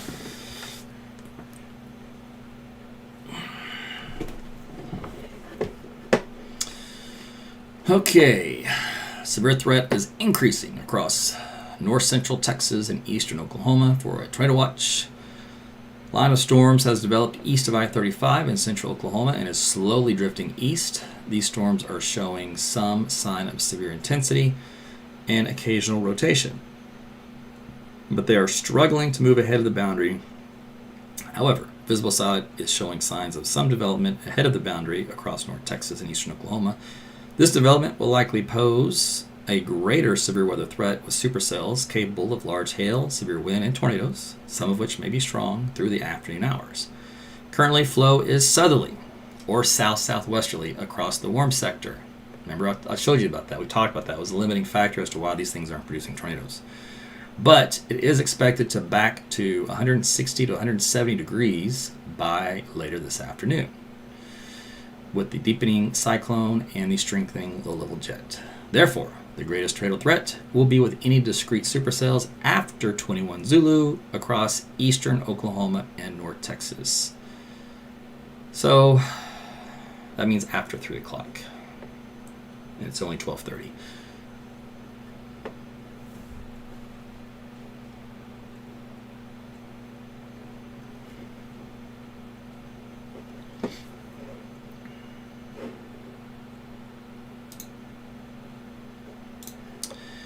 All right, so what we're going to do. I'm going to give this one a few seconds here. See if I think it's going to produce. And I don't think it will. I think it would have done it already. At least not in the short term. These ones up here in Tulsa, that northeast Oklahoma probably is a better opportunity here. Oh, look at that. Probabilities went up 42%, and a warning was just issued. And it was for this. Looks like there's a little indentation here and a little indentation here. Now that went from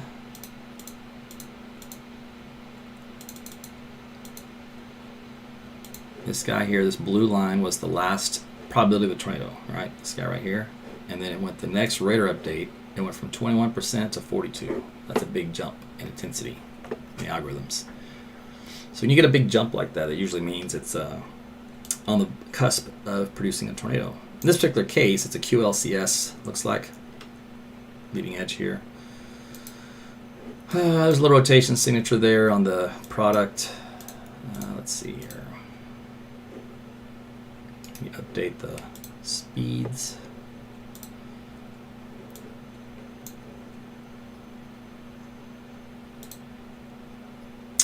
Nothing touching down. Just a little area of a little spin in the atmosphere at the lower levels. This is around 1,800 feet off the ground.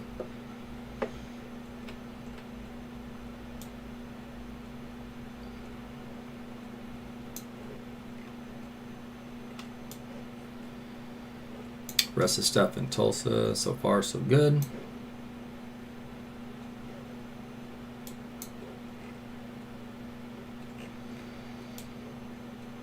I was just about to sign off. I jinxed myself. I thought, I'll come back later when these things are actually producing. And then this guy happened.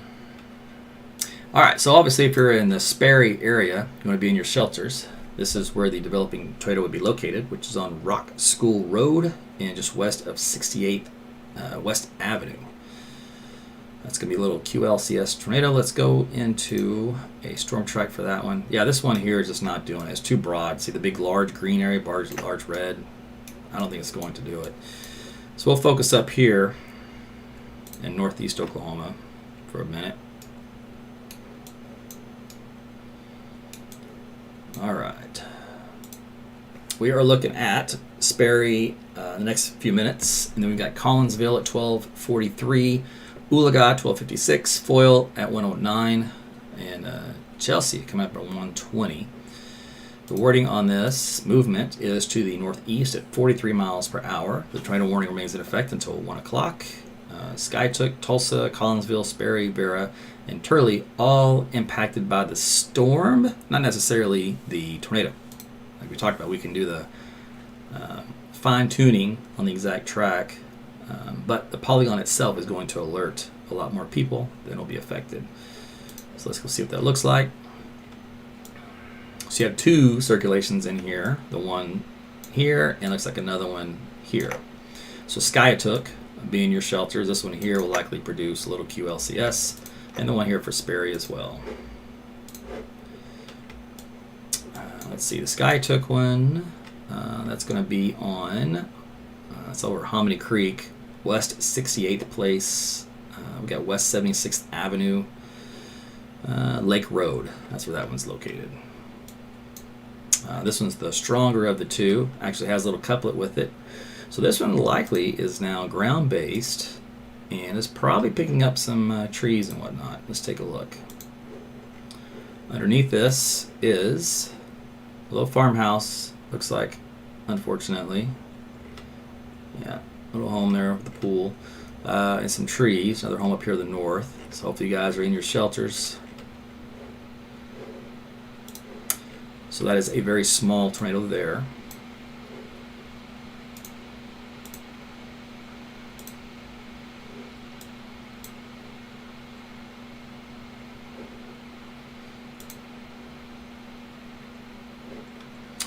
All right, so here in northeast Oklahoma, if you guys up around the region north of Tulsa, Ramona, Ochalata, Vera, Collinsville, Owasso, you're going to have a line of storms moving your direction.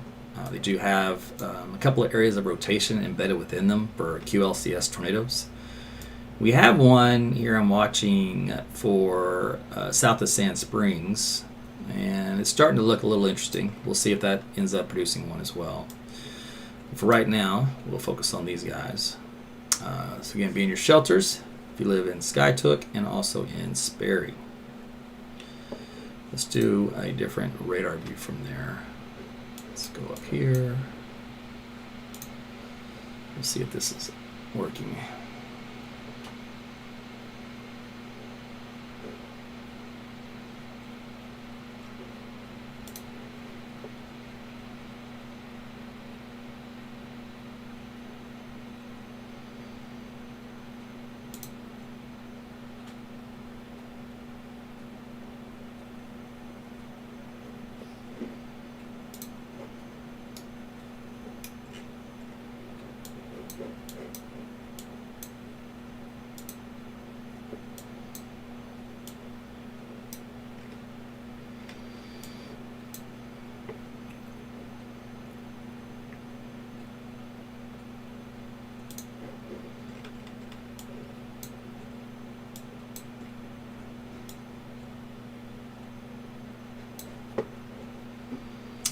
Probability of a tornado on this one is at 63%.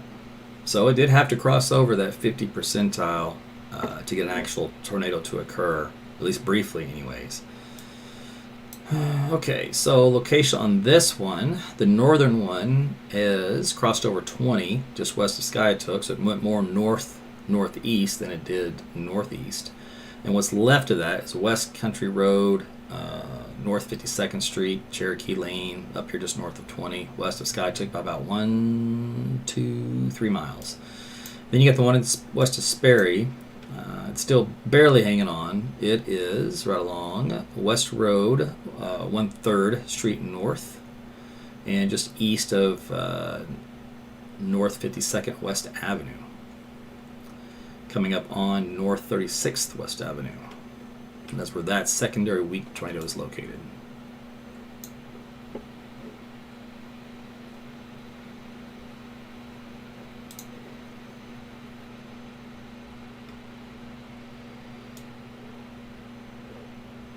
And these will be deals where they probably, don't last long, very small, diffuse.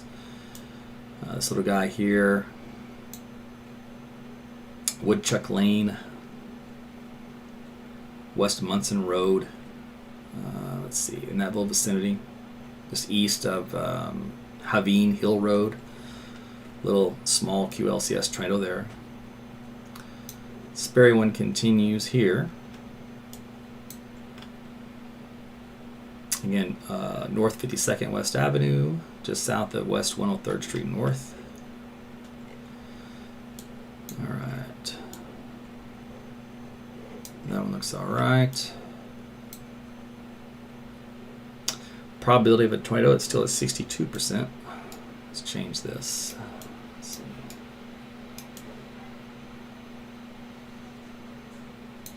Not strong at all. These are very, very weak.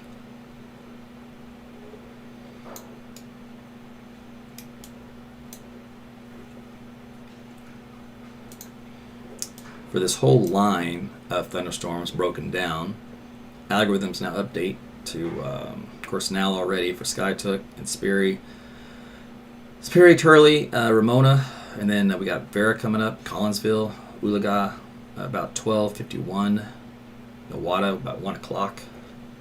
And then this will be moving into southeastern Kansas at this point here after that.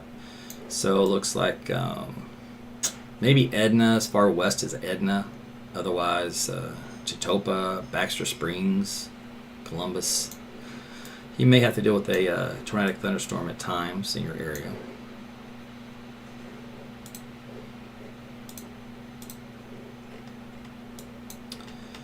Okay, look at those circulations have gotten much, much weaker.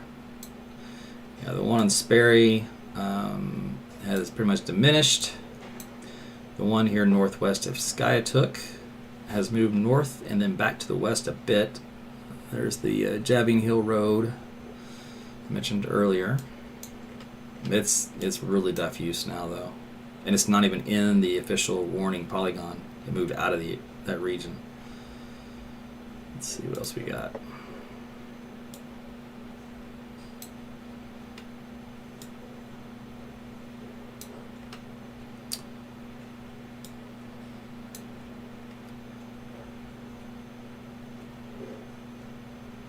So the best location here is going to be about a mile west of Highway 11,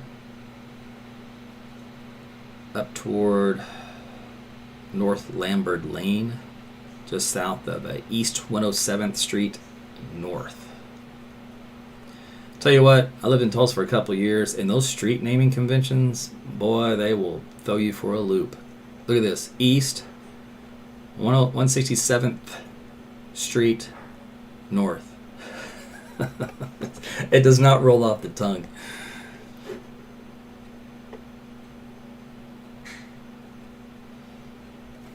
Weather Service is giving up on that storm down in southern Oklahoma. It's just not doing anything. I think they're just going to let the warning expire. Let's see. So we're kind of focused on these guys up here, northern Oklahoma. So it looks like still kind of a broad rotation right here, but a better area for development in this region. We'll see what the new data comes in as new scans arrive. Let's see. This one, they kind of lumped it all together. Probability of a tornado is at 59%. They just circled the whole complex. The algorithms, it doesn't know that they're actual separate individual cells, so it just links them together. There it's separated them. It finally drew the line in the sand. So it separated this guy down here to itself. And when it did that, it had a 6% probability. So it's keeping this one up here at 53. So this is kind of tightening up a little bit better. You have a better hook appendage to it. This is north the sky took. So you guys have been in your shelters. You can still hang in there for a little while longer, but the action is actually to your north, moving away from you right now. Right up Highway 11 at this current moment. Let's see.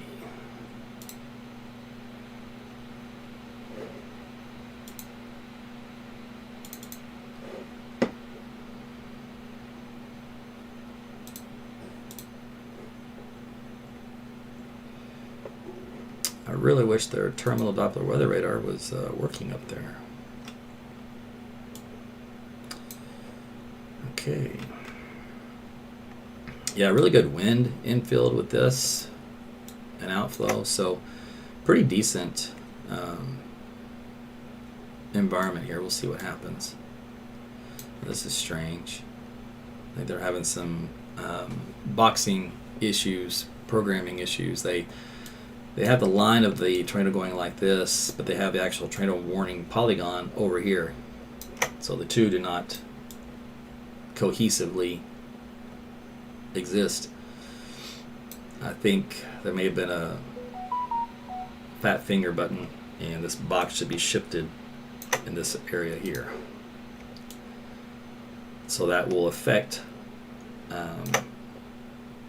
warning devices that depend upon a polygon bounding box to trigger a warning for you.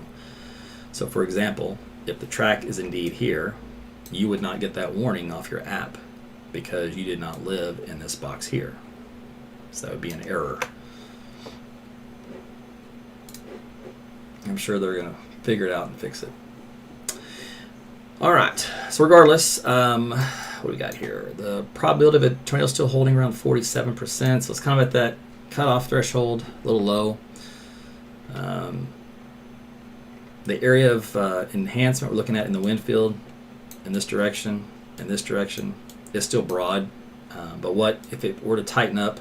It's right here is where that occurs, and so that's where they start the potential tornado location in that area.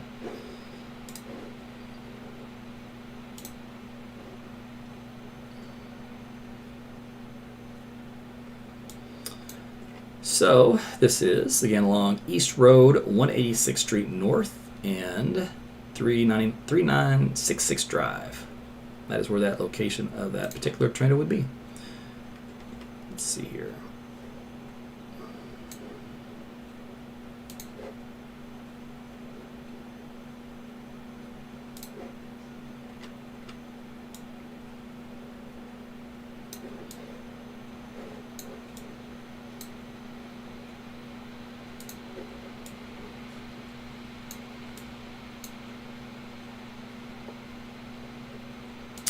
The updated warning times: Vera comes in at 12:39, Talala at 12:53, Nowata 1:05, and Alui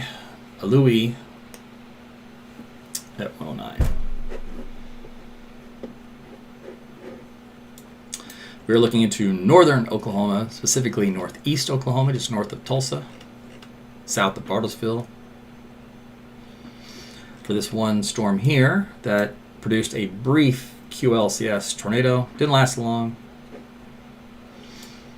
It's trying to produce another one. May not, but right now that's the location we're interested in.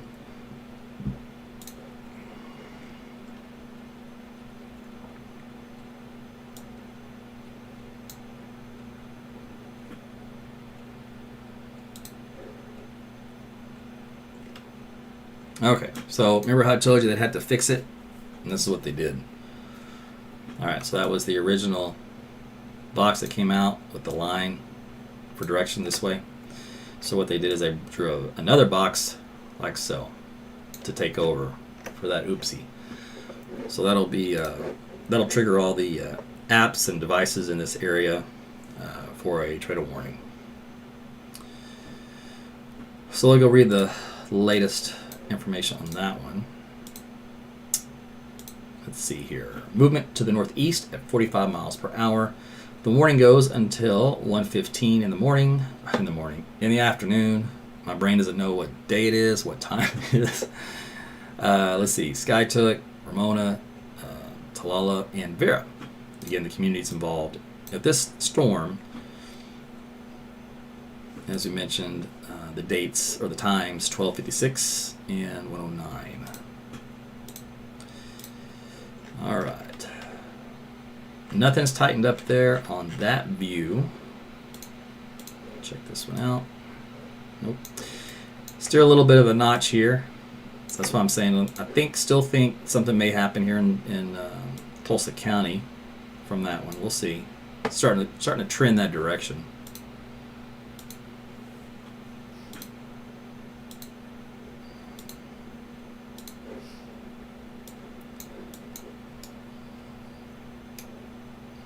But needless to say, Highway 75, just west of Vera by about 2 miles, is where this location center is for the circulation. And that's what I got here so far. Just that one spot.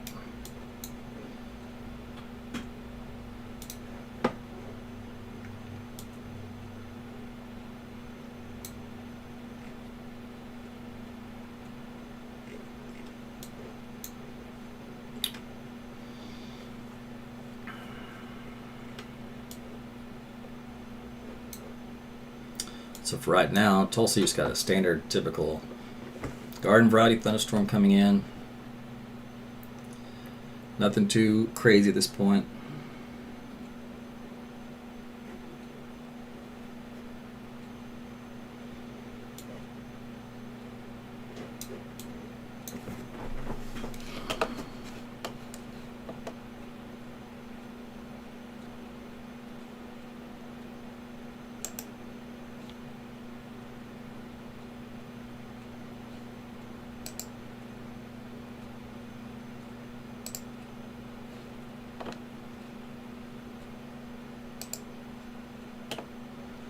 There are sounding sirens in Oolaga.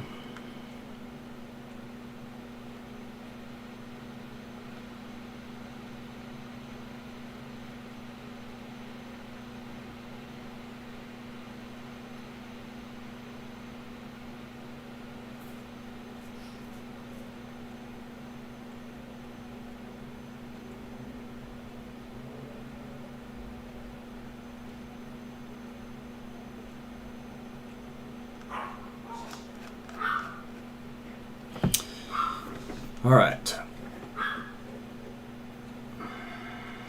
Probability of a tornado still at 49%. We are looking at the circulation area just on the northwest side of Vera on Road 3990 and West Road 380. This would be our mesocyclone indicator in the algorithms, a little triangle you see there on the screen. This one here is kind of nudging up still as well. There's nothing on the velocity data with that yet.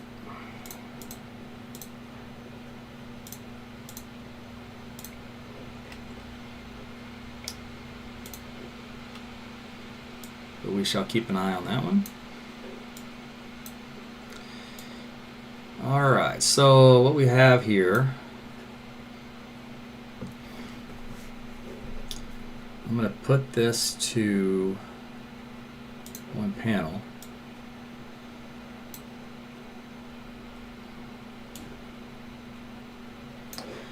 Alright, that warm front we talked about in the data analysis earlier.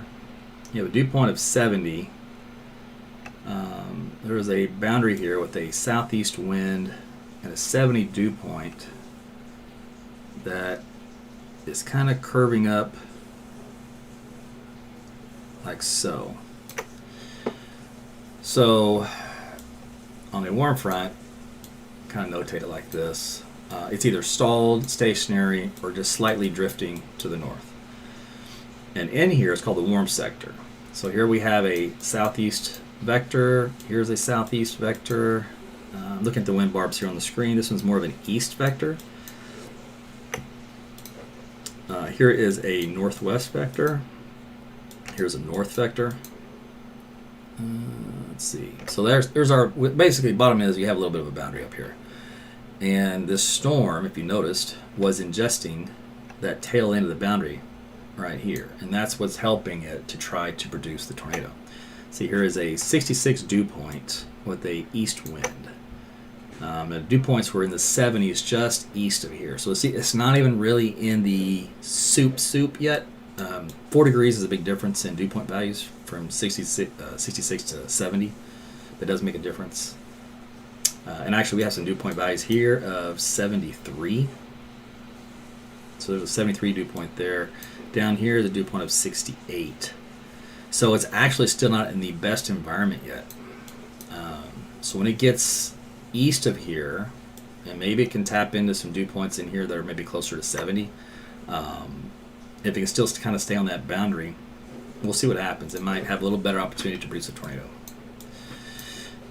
Okay, so Tulsa, let's see. This one here, probability of a tornado has gone up to 33%, so it's actually increased. That's the area I've been watching. And the one up north of that is still holding 58. It's gone up about 10%. All right, I'm going to flip this back to dual panel mode. Okay, so we do have, looks like, our developing tornado here. You see the strong wind field here and here, and the gates are actually touching now, where you have that triangle.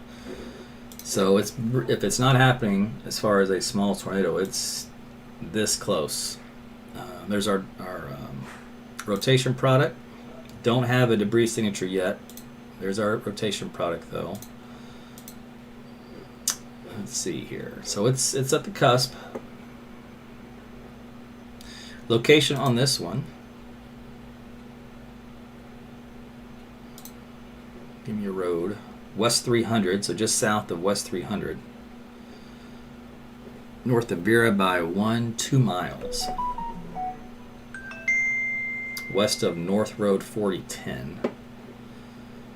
Let's see. There you go. There's a new update on the velocity data. It's getting stronger. Let's go up here and take a look at it this way.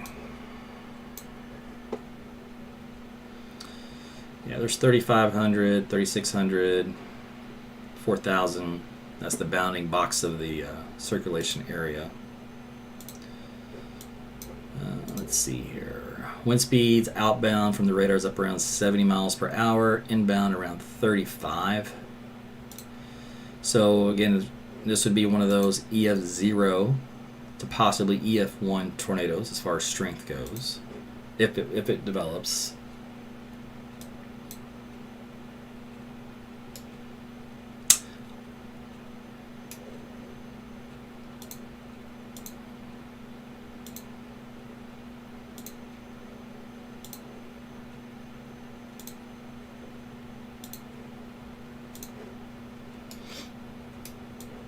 You know, I thought I was going to be able to go the whole fall without having to deal with severe weather. The way things are going. I was like, yes! And then this happened.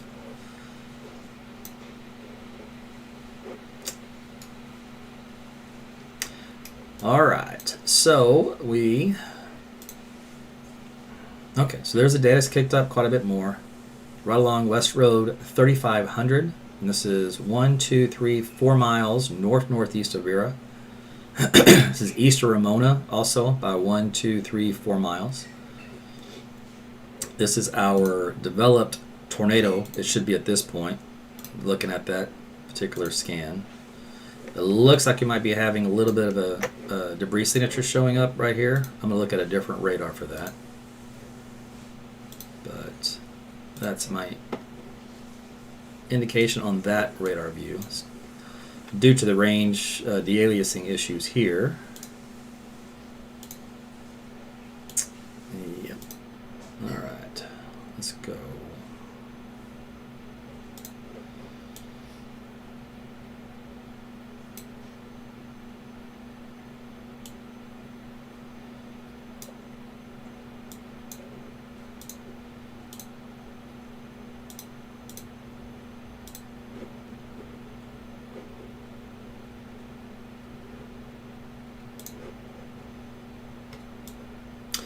Probability of a tornado in Tulsa County coming up toward Owasso is now at 51%. So this one down here around Turley is also attempting to do the same. So heads up down there. There's no official warning yet, but the algorithms are tricking up.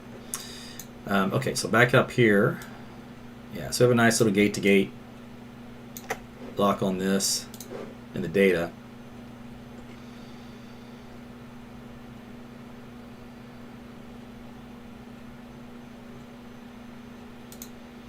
It's right along Caney River and just south of 3500 on Caney River. Coming up on North Road 4030. So from best I can tell, radar reflectivity and velocity data wise, this is our best look so far for tornado confirmation in this particular case. So be in your shelters again if you live in this region, northwest of Oologah, west of Talala, southwest of Nowata, east of Ramona. You have a tornado that has developed on radar. Probability of a tornado algorithm is now up to 70%. Let's see the one down here, getting closer. Right now it's the only one here in northeast Oklahoma. Let's see here.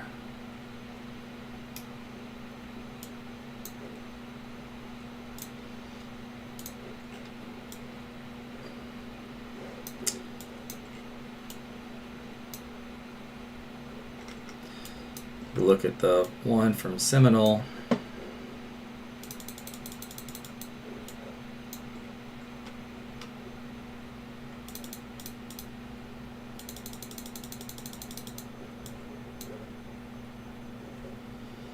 Still not impressed with its radar display. So it's a linear structure.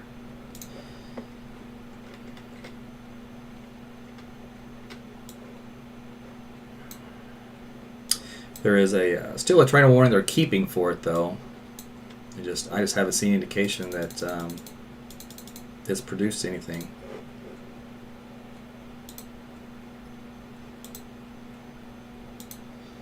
Struggling like this looked like this whole time. We were tracking all the way down I-35. All right, so that's what's going on down there. Okay, I'll give you an update just for that one real quick, just on the track and time of arrival, even though there's nothing on the radar there. But the time for Cromwell is at 1:07, Bearden 1:12, Okemah 1:23, and Clearview at 1:28.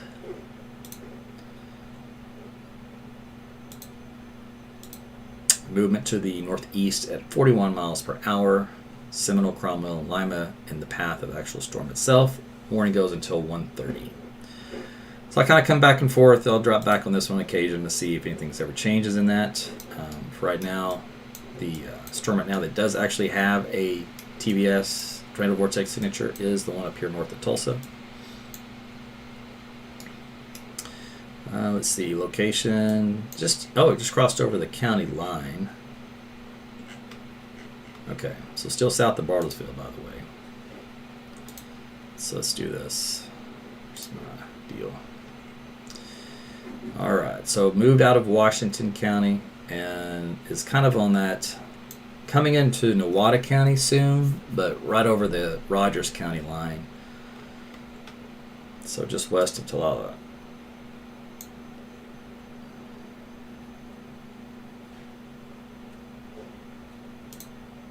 The rotation product has increased, has more yellow on the map, so to speak. Let's see, debris signature though is still fairly weak. Nothing overly impressive, so if it is, it's been doing very minimal damage. And I believe there's plenty of trees out here. Actually, not as many as I thought.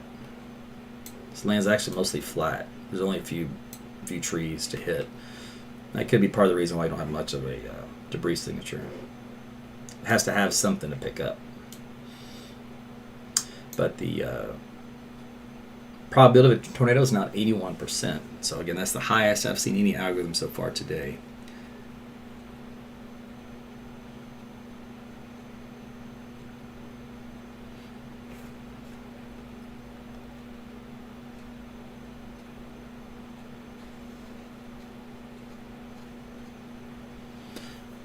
They did have confirmation of a house damage 3 miles west of Sperry when we were first discussing this. So remember that small QLCS tornado did occur, and remember I showed you those 2 farmhouses like right there. So it's probably one of those. Hopefully those are okay. Didn't say any other details. House damage could be minimal. Just could be like a corner of a roof. Could be some shingles. You don't know. It didn't say destroyed or anything like that. If it was destroyed, it would have said so in the report. So that's a good sign. All right. So rotation product, much stronger. CC now better coal-lined.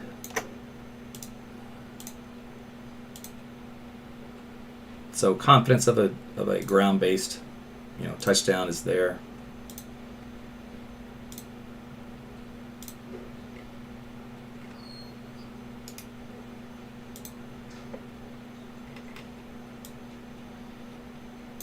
All right, luckily, as of right now, when I showed you this, it is over open land. There is nothing here right now. No farmhouses, no people, no nothing. Maybe a cow. That's about it. So it's a great time to produce a tornado. It's in the middle of nowhere.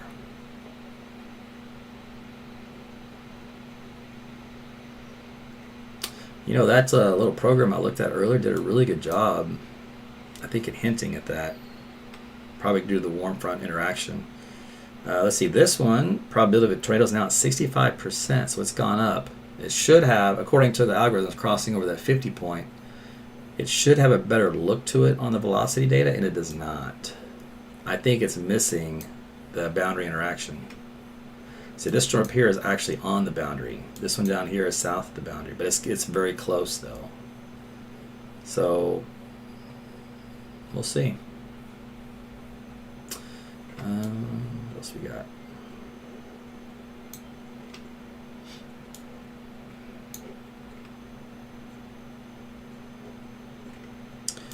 All right, so very significant, very strong rotational component in the surrounding atmosphere. In other words, you have a very strong, for the radar beam, you have a very strong inbound wind and a very strong outbound wind. The radar is located down here in the bottom right, so it shoots out the beam of energy this way, and it measures the wind coming back in both directions, and so it's able to detect this movement.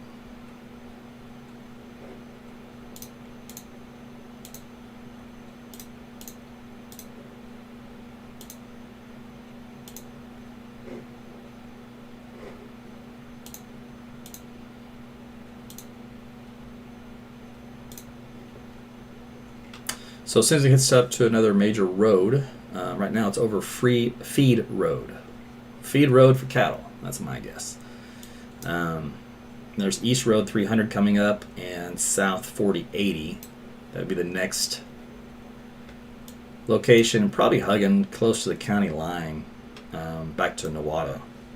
So it'll probably cross over into Watova here around that 4080 County Road area. So be in your shelters for this particular tornado warned storm up here in northern Oklahoma, away from all outside walls and windows. Lowest floor. So Jody asked me, she said somebody in the chat had asked, was it this morning I think, about what to do if you live in an apartment complex. That's a great question, actually. We always talk about homes, right? We tell you stay away from mobile homes. If you're in one, go seek shelter somewhere else and find a sturdy shelter to seek shelter in, right? So a sturdy home. Well, in this particular case, for an apartment living, you want to be on the lowest floor. So it's a great time to get to know your neighbor. Hopefully your neighbor's not a creep or a psycho, but it's a good time to know your neighbor. So you might want to peep who you got living below you before you need to go knock on their door. And I would probably get the surrounding people next to you, because if that person doesn't answer, you got to go to the next one. And at that point, at least you can kind of see who's living where. So when it's your life on the line, make sure that you're hanging out with somebody that's looking for the same thing as you are. That's to save lives, not take one. So check your people out before you knock on the door. But yeah, lowest floor if you're in an apartment complex is the bottom line on that. What to do about that. Now you can always leave and go somewhere else, but you have to have plenty of time to do it, and you better be quick, and you better make sure that storm isn't already on top of you, because you can get run over real quick if you're not careful. So you do have a confirmed spotter of a tornado ongoing up here in northern Oklahoma. So we did finally get some confirmation with that west of Tulsa. Oh, this data is ugly. What is the deal?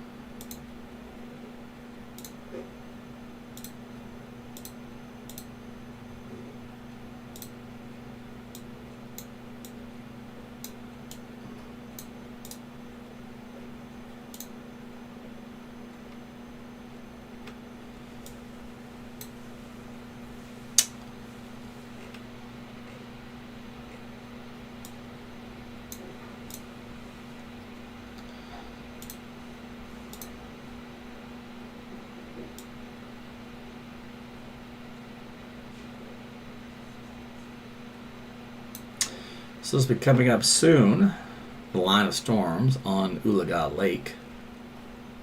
The rotation area has crossed over the county line. So now it's in Owata County, and it's on 4080, that road, County Road 4080.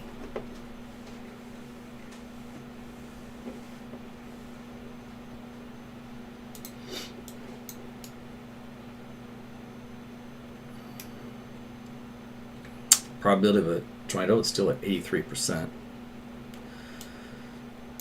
See the update on the wording. They turned it purple because it was seen by someone. So therefore, tornado is observed. Damage threat considerable, obviously. Nowata is in the path, Tulsa and Watova. So make sure you guys stay in your shelters until the storm passes by you.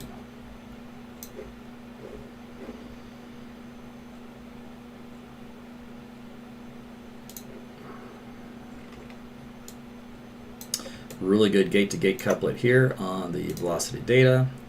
Let's see. That is 57 miles per hour outbound and 55 inbound. So again, we're looking at about an EF1 tornado, more than likely.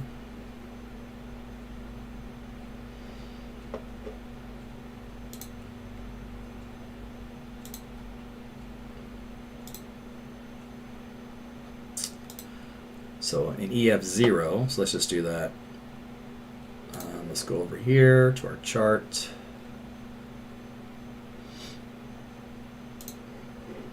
EF0 is up to 85 miles per hour. EF1 is up to 110 miles per hour. So kind of example what you can experience within that is for EF0, you knock off some small tree limbs, tree tops possibly, otherwise some leaves. For like a barn, you might lose a little bit of that metal sheeting on top. And then if you go to an EF1, here's an example, trailer gets overturned. The corner of a house, maybe it lifts the roof a little bit. Otherwise, the integrity of the structure of the house is still fine. It's the EF2s, that's whenever you're like, if you're in a mobile home, there's nothing left of it, so you don't want to be in a mobile home. And then if you're in a well-built home, you're still fine. You're going to have some roof damage here and there and some, weird things impaled, like, trees and stuff sticking out of things, but you're still fine. The EF3 magnitude is much stronger than that. Today, they had only expected possibly an EF2 or higher storm later this afternoon, evening across a couple of areas. But most of the activity should be in this region here, at least especially early on. All right.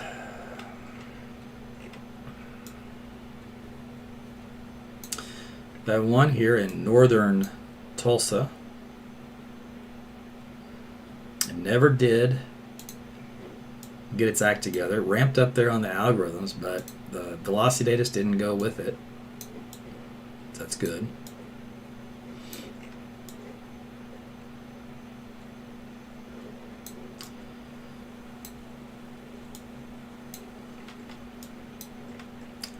Again, this is our confirmed tornado located at North Road 4100. This is west of Watova by about 2.5 miles. This should pass to your northwest by a hair. And that will do so at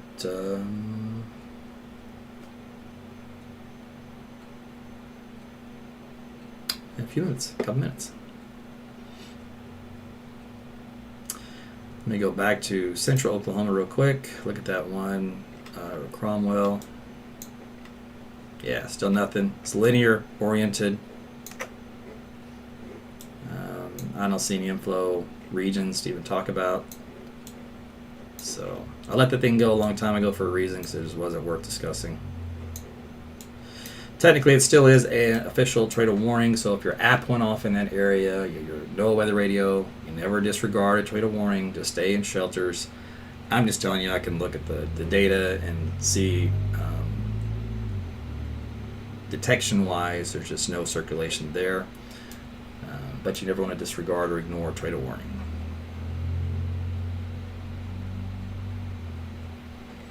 All right. And then that's it. So there's other storms down here in south central, southern Oklahoma. Those, again, though, are kind of in the newer stage, not doing much right now. So we are focused on northeast Oklahoma. All right, so back to our Watova tornado, just west of town, northwest. It has actually weakened in this past scan.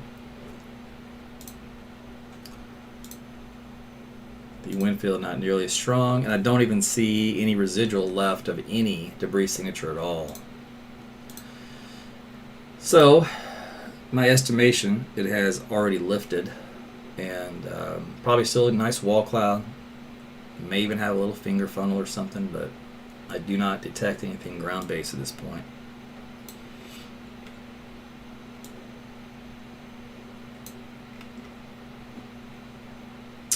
But stay in your shelters if you live in Watova and Owata until the storm has passed you by. We'll be coming up on Highway 169 here, just a few moments. Crossing over just south, looks like, of East Road 250. Between there and... give me another road. We'll go this way. 260.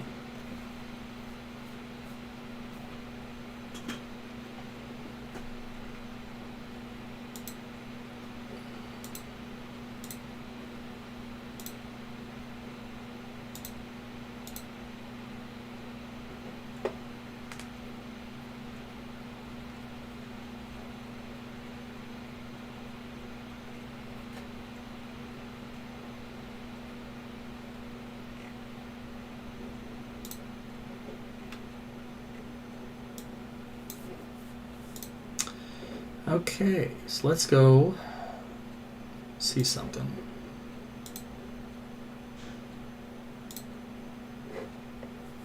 Whoa! Gust of 94 miles per hour on the Oklahoma Mesonet up here. Now, I gotta go find what that looks like. That's for that storm we're tracking, by the way. So that must have taken a direct hit. There must have been a Mesonet station right there where that tornado went overhead. Oh, what were the odds of that? Okay, I gotta go check that out. The surface low is right there with that storm. It is right here. It literally is that leading edge of that storm. So that is a, it's like a meso low, we call them. So basically just has a nice circulation field around it to help create a tornado that other storms aren't going to be able to take advantage of or have to work at their disposal. You can see the front. If you look here, we'll call it a pseudo front. It's more like a trough, but we'll just, for sake of argument, the boundary is kind of back in here. So that means, again, that your area window of storms the rest of this afternoon is shrinking. So, like we mentioned yesterday, it's really focused on the eastern third of Oklahoma for the most part for tornadoes this afternoon. You have a little sliver left down here, but that's about it. All right, so let's go back to, let's do the mesonet. That's what I wanted to do. That's probably pretty incredible data. Yeah. Oh, that's the Talala mesonet. Okay. Yeah, wind gusts 94 miles per hour. Let's check this out. All right, so here is our bona fide wind. Look at that. It's just off the page. Let me move this to the left so you can see it. There you go. Wind speed legend. Oops. Wind speed legend here on the right. There's 90 miles per hour, right? And this little top indicator right here. There, it just came in. So you can see that active readout. 93.5 miles per hour. And at that point, let's see, so we had the wind direction, let's see, is on the left, so let's go here. Wind direction southeast, east, southeast, and then southwest. Okay, so this little dot right here represents a southeast surface wind. Does it show up here on this little readout? Let me see. Wind direction 10 meters, 94 degrees. Okay, east wind. All right, so due east is 90 degrees. You have to think about your coordinates there. All right, so 9-degree wind. So in other words, a due easterly wind. And then the next measurement came out, and it went to this guy here, which was a southwest wind. It's up here. It's on the southwest quadrant, even though this, yeah, there it is, 219 degrees. So basically the wind went from east to almost due west. And then it went up here to west-northwest as it wrapped around. So your wind's coming at you. It goes like this, and then all of a sudden it flips back from the northwest or southwest and then west. So you had a direct hit from this tornado, basically.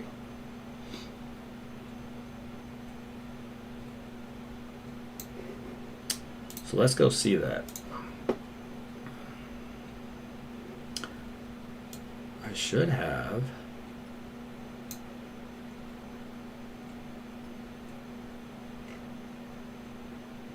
Yeah, this is the, I believe that's the mesonet there. Let's go find out.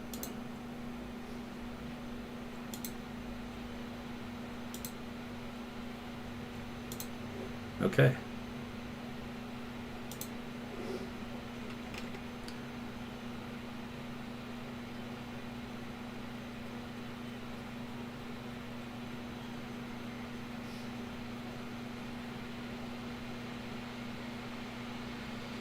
Yeah, that's impressive.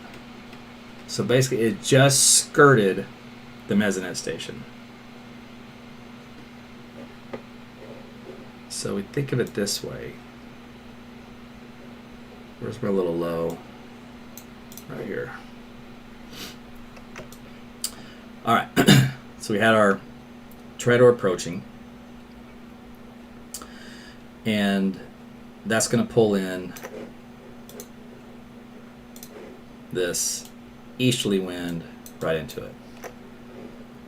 Then, as the tornado passes from here to here, it's going to switch that wind direction, and now we're going to get that west-southwesterly wind.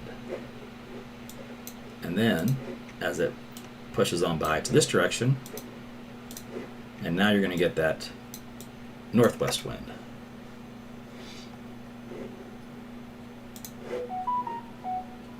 So there you go. I wonder if you can see it. Yeah, you can. Barely. It's a little little fuzzy. That's the mesonet station right there.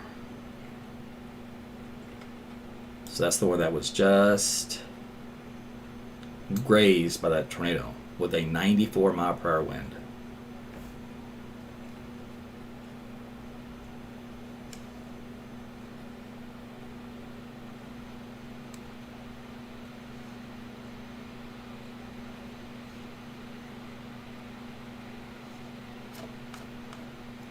Anyway, just kind of neat. Sorry, geeked out blanket there for a minute. All right.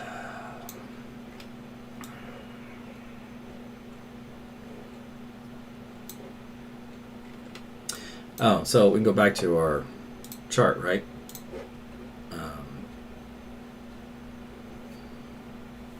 Right here. So, a 94-mile-per-hour wind gives you an EF1 category tornado as far as the Fujita scale for rating wind speeds based off of damage. So what you could expect out there would be a mobile home flipped if there was one to flip.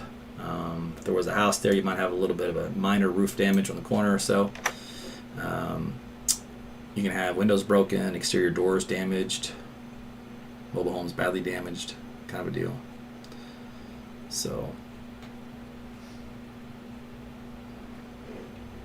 there you go. All right. Well, that circulation center is still trying to hang in there, but it's not anything like it was at that moment. Let's see. It's moved to the north here. This last scan is a little better than it was before. As far as getting better organized, it kind of lost itself. So there's east 200 road and 4160. So it may try to, might have a very small weak tornado in it right now. Let's see here. Yeah, because the product is a little better. 4 tornadoes. Doesn't have any debris signature or anything with it though. Let's see. It is over. A little spot of some trees. So there's a little bit of stuff you can pick up.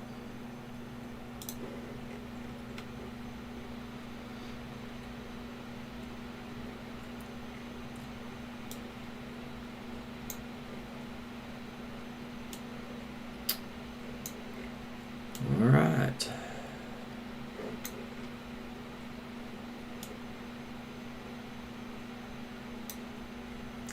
So that little mesolow is riding right along the front, the warm front, and this storm is riding along with it. And it gave it what it needed to produce a tornado when these other ones couldn't do it. So that was the difference maker. It had a few extra ingredients to work with that the rest did not have.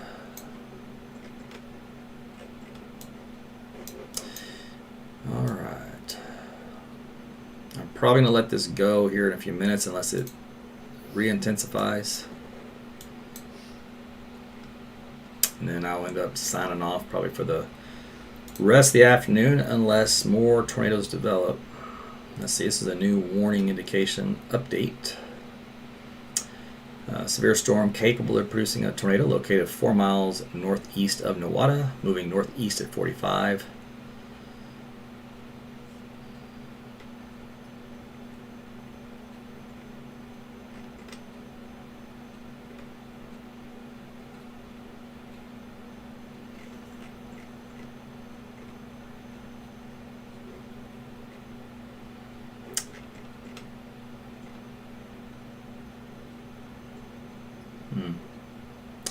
Interesting. They did radar indicator rotation, but they labeled it a purple polygon. That's only if one's been sighted. So my only guess is they did that because they saw what I saw, which was the confirmation of the mesonet. So they know there was a tornado there, basically. But they didn't put that in the wording.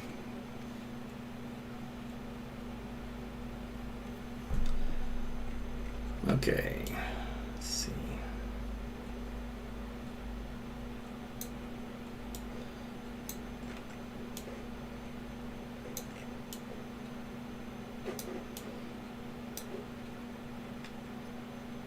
And there's a little note here. Potential impact from tornado.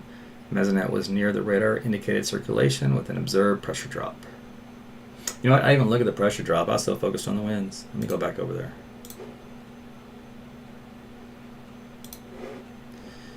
Let's see here. Oh, there we go.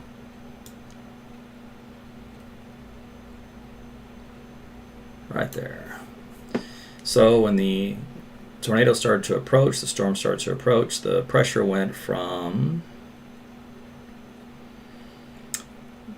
980 millibars, or 2895 inches of mercury, and it was kind of slowly falling as it approached, and then it went boom, massive drop from here, and this is measured in minutes, I believe. Is this 1 minute?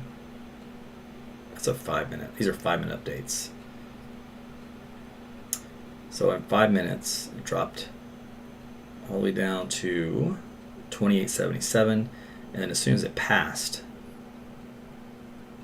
went back up to 2888, or 978 millibars. So from 974 to 978. So a 4 millibar change. That's okay. It's decent. I've seen better, but I'm not going to complain. It's still cool, though. You can measure the fact that the pressure dropped and increased dramatically behind the passage of the tornado. Let's see. Yeah, that wind was nuts up here. 93.5 miles per hour. And the temperature fell right behind it, about 8 degrees.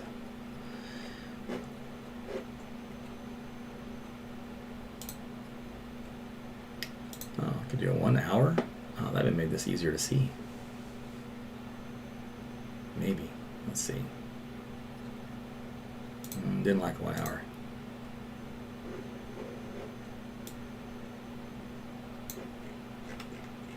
Okay, didn't like 6 hours either. Okay, there we go. All right, there's 6 hours. Here's 1 hour. Okay, now we're talking. Okay, now I can see this better.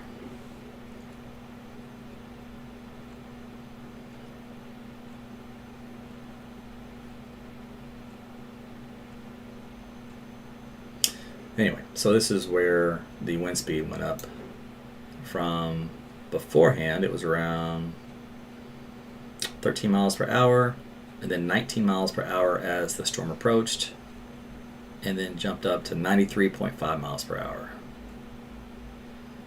10 for the 10 meter wind gust. And then fell back down to 43, and then after that 25 miles per hour. And the wind direction again went from a almost due east to a southwest, and then back around to a northwest. Oh, here's your pressure drop. This looks way better. So big drop as it approached, and then a big rise as the tornado moved by.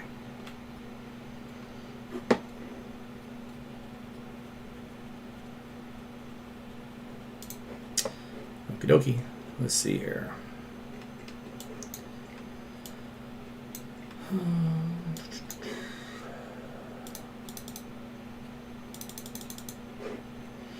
So the rotation's a little broad in this area. It's not tightly wound anymore. It's still there though, so it could easily produce another ground tornado if it's not doing it. Right now is a weak one. It's definitely a wall cloud. Probably even see a funnel. Probability of a tornado though is at 68%, so still hanging up there pretty high. And it's probably going to pose a threat because it's on that low. So unlike these other ones that kind of fell apart once they gave it a shot, I don't think this one will. I think it'll just kind of hang in its steady state condition.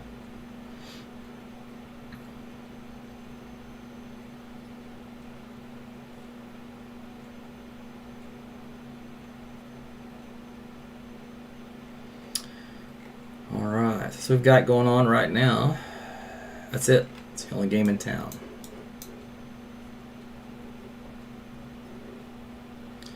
I'm going to go pull that other thing up that we looked at.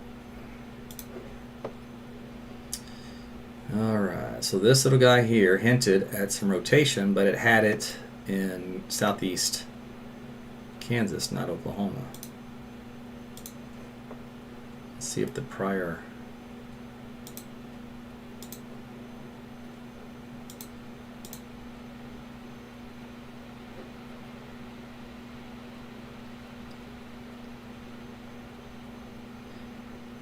Yeah, the prior run it did hint that there might be something. Wasn't overly strong. I mean, matter of fact, the step down here was stronger than that signal. Let's see, the 18Z. So the 18Z, when it actually knew the storm was there, it did much better at locking that on. And then the 1830, in other words, the 12:30 afternoon update from this future model. This is a short-term model and goes out a couple hours. When it locked on to that storm by 12:30, it says, "Oh, that thing really could produce a tornado," and it did very well. So in a this is a 1 hour time frame from 12:30 to 1 o'clock. It had a hint there, and then here it is between 1 and 1:30.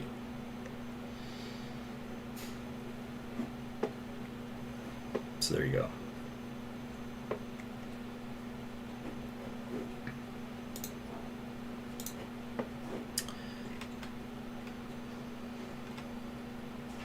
All right, so I don't have anything well defined. There is a little bit of a weak gate to gate here though, but I don't see any other confirmation from anyone in that area. I'm going to do one more. It's almost out of the warning polygon. I'm sure they'll extend it with the new one. So I'm going to do one more update on that for the track, time of arrival, and then I'm going to sign off. And I'll be around this afternoon, so if it looks like we get additional track development, I'll do a live update then. Okay, so Watova, which is by the time you head into southeastern Kansas at 2 o'clock, 2:05 to be exact. Still moving into the northeast. Let's take a look here.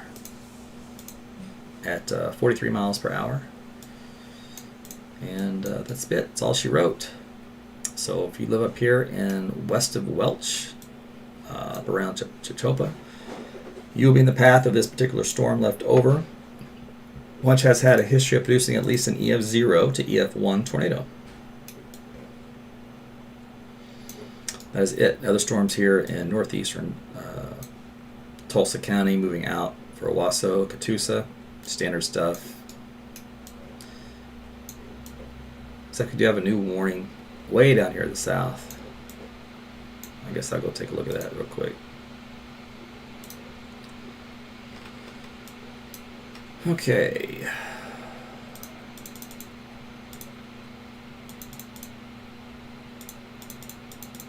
So this one was just issued, literally, around Stringtown.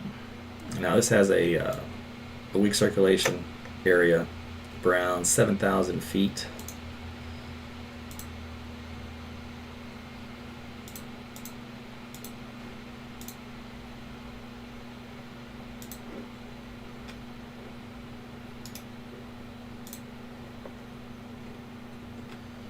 So some good mid-level rotation within this. It's not strong, it's weak, but it is good rotation.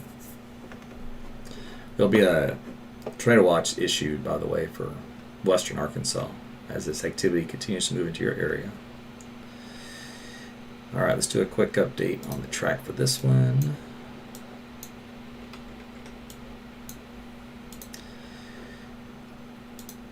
All right, so it's moving to the northeast at 45 miles per hour. The warning goes until 2. Stringtown, Wardville, Atoka Reservoir, and Chokey. Times of arrival, estimations. Wardville around 1:39, Kiowa 1:49, Pittsburgh 1:51, Savannah 2 o'clock, McAllister 2:11. And that's, of course, assuming this thing actually does produce a tornado and does hold together that long. So we'll see. There's the afternoon again is primed in that area for some developments. We shall see what happens with that. But what I'm going to do is use this as a chance to take a break for a little while. I'll kind of keep things off behind the scenes, kind of keep an eye on things, and once things look more certain, then I can come back on and do some more updates for you. But appreciate you watching the coverage here for our lunchtime on into the early part of our afternoon. Severe weather is not over for southeastern Oklahoma and eastern Oklahoma, western Arkansas, Missouri, and southeastern Kansas. You guys are still under the gun here for the next few hours. North Texas as well, from Dallas-Fort Worth up to the Red River. So I'm sure we'll have a little bit more development before the day turns into the night. But for right now, I'm going to take a break, and we will see you on the next broadcast. Thanks again for tuning in. Make sure you like and share the video and tell your friends and family about AT's weather. Hit the subscribing platform, whatever you're on. Hit the bell, get the notifications, all that kind of stuff. Make sure you join the big community out there. Got a lot of us hanging around, a couple 100,000 of you out there. And we'll do this again soon. All right, take care, everybody.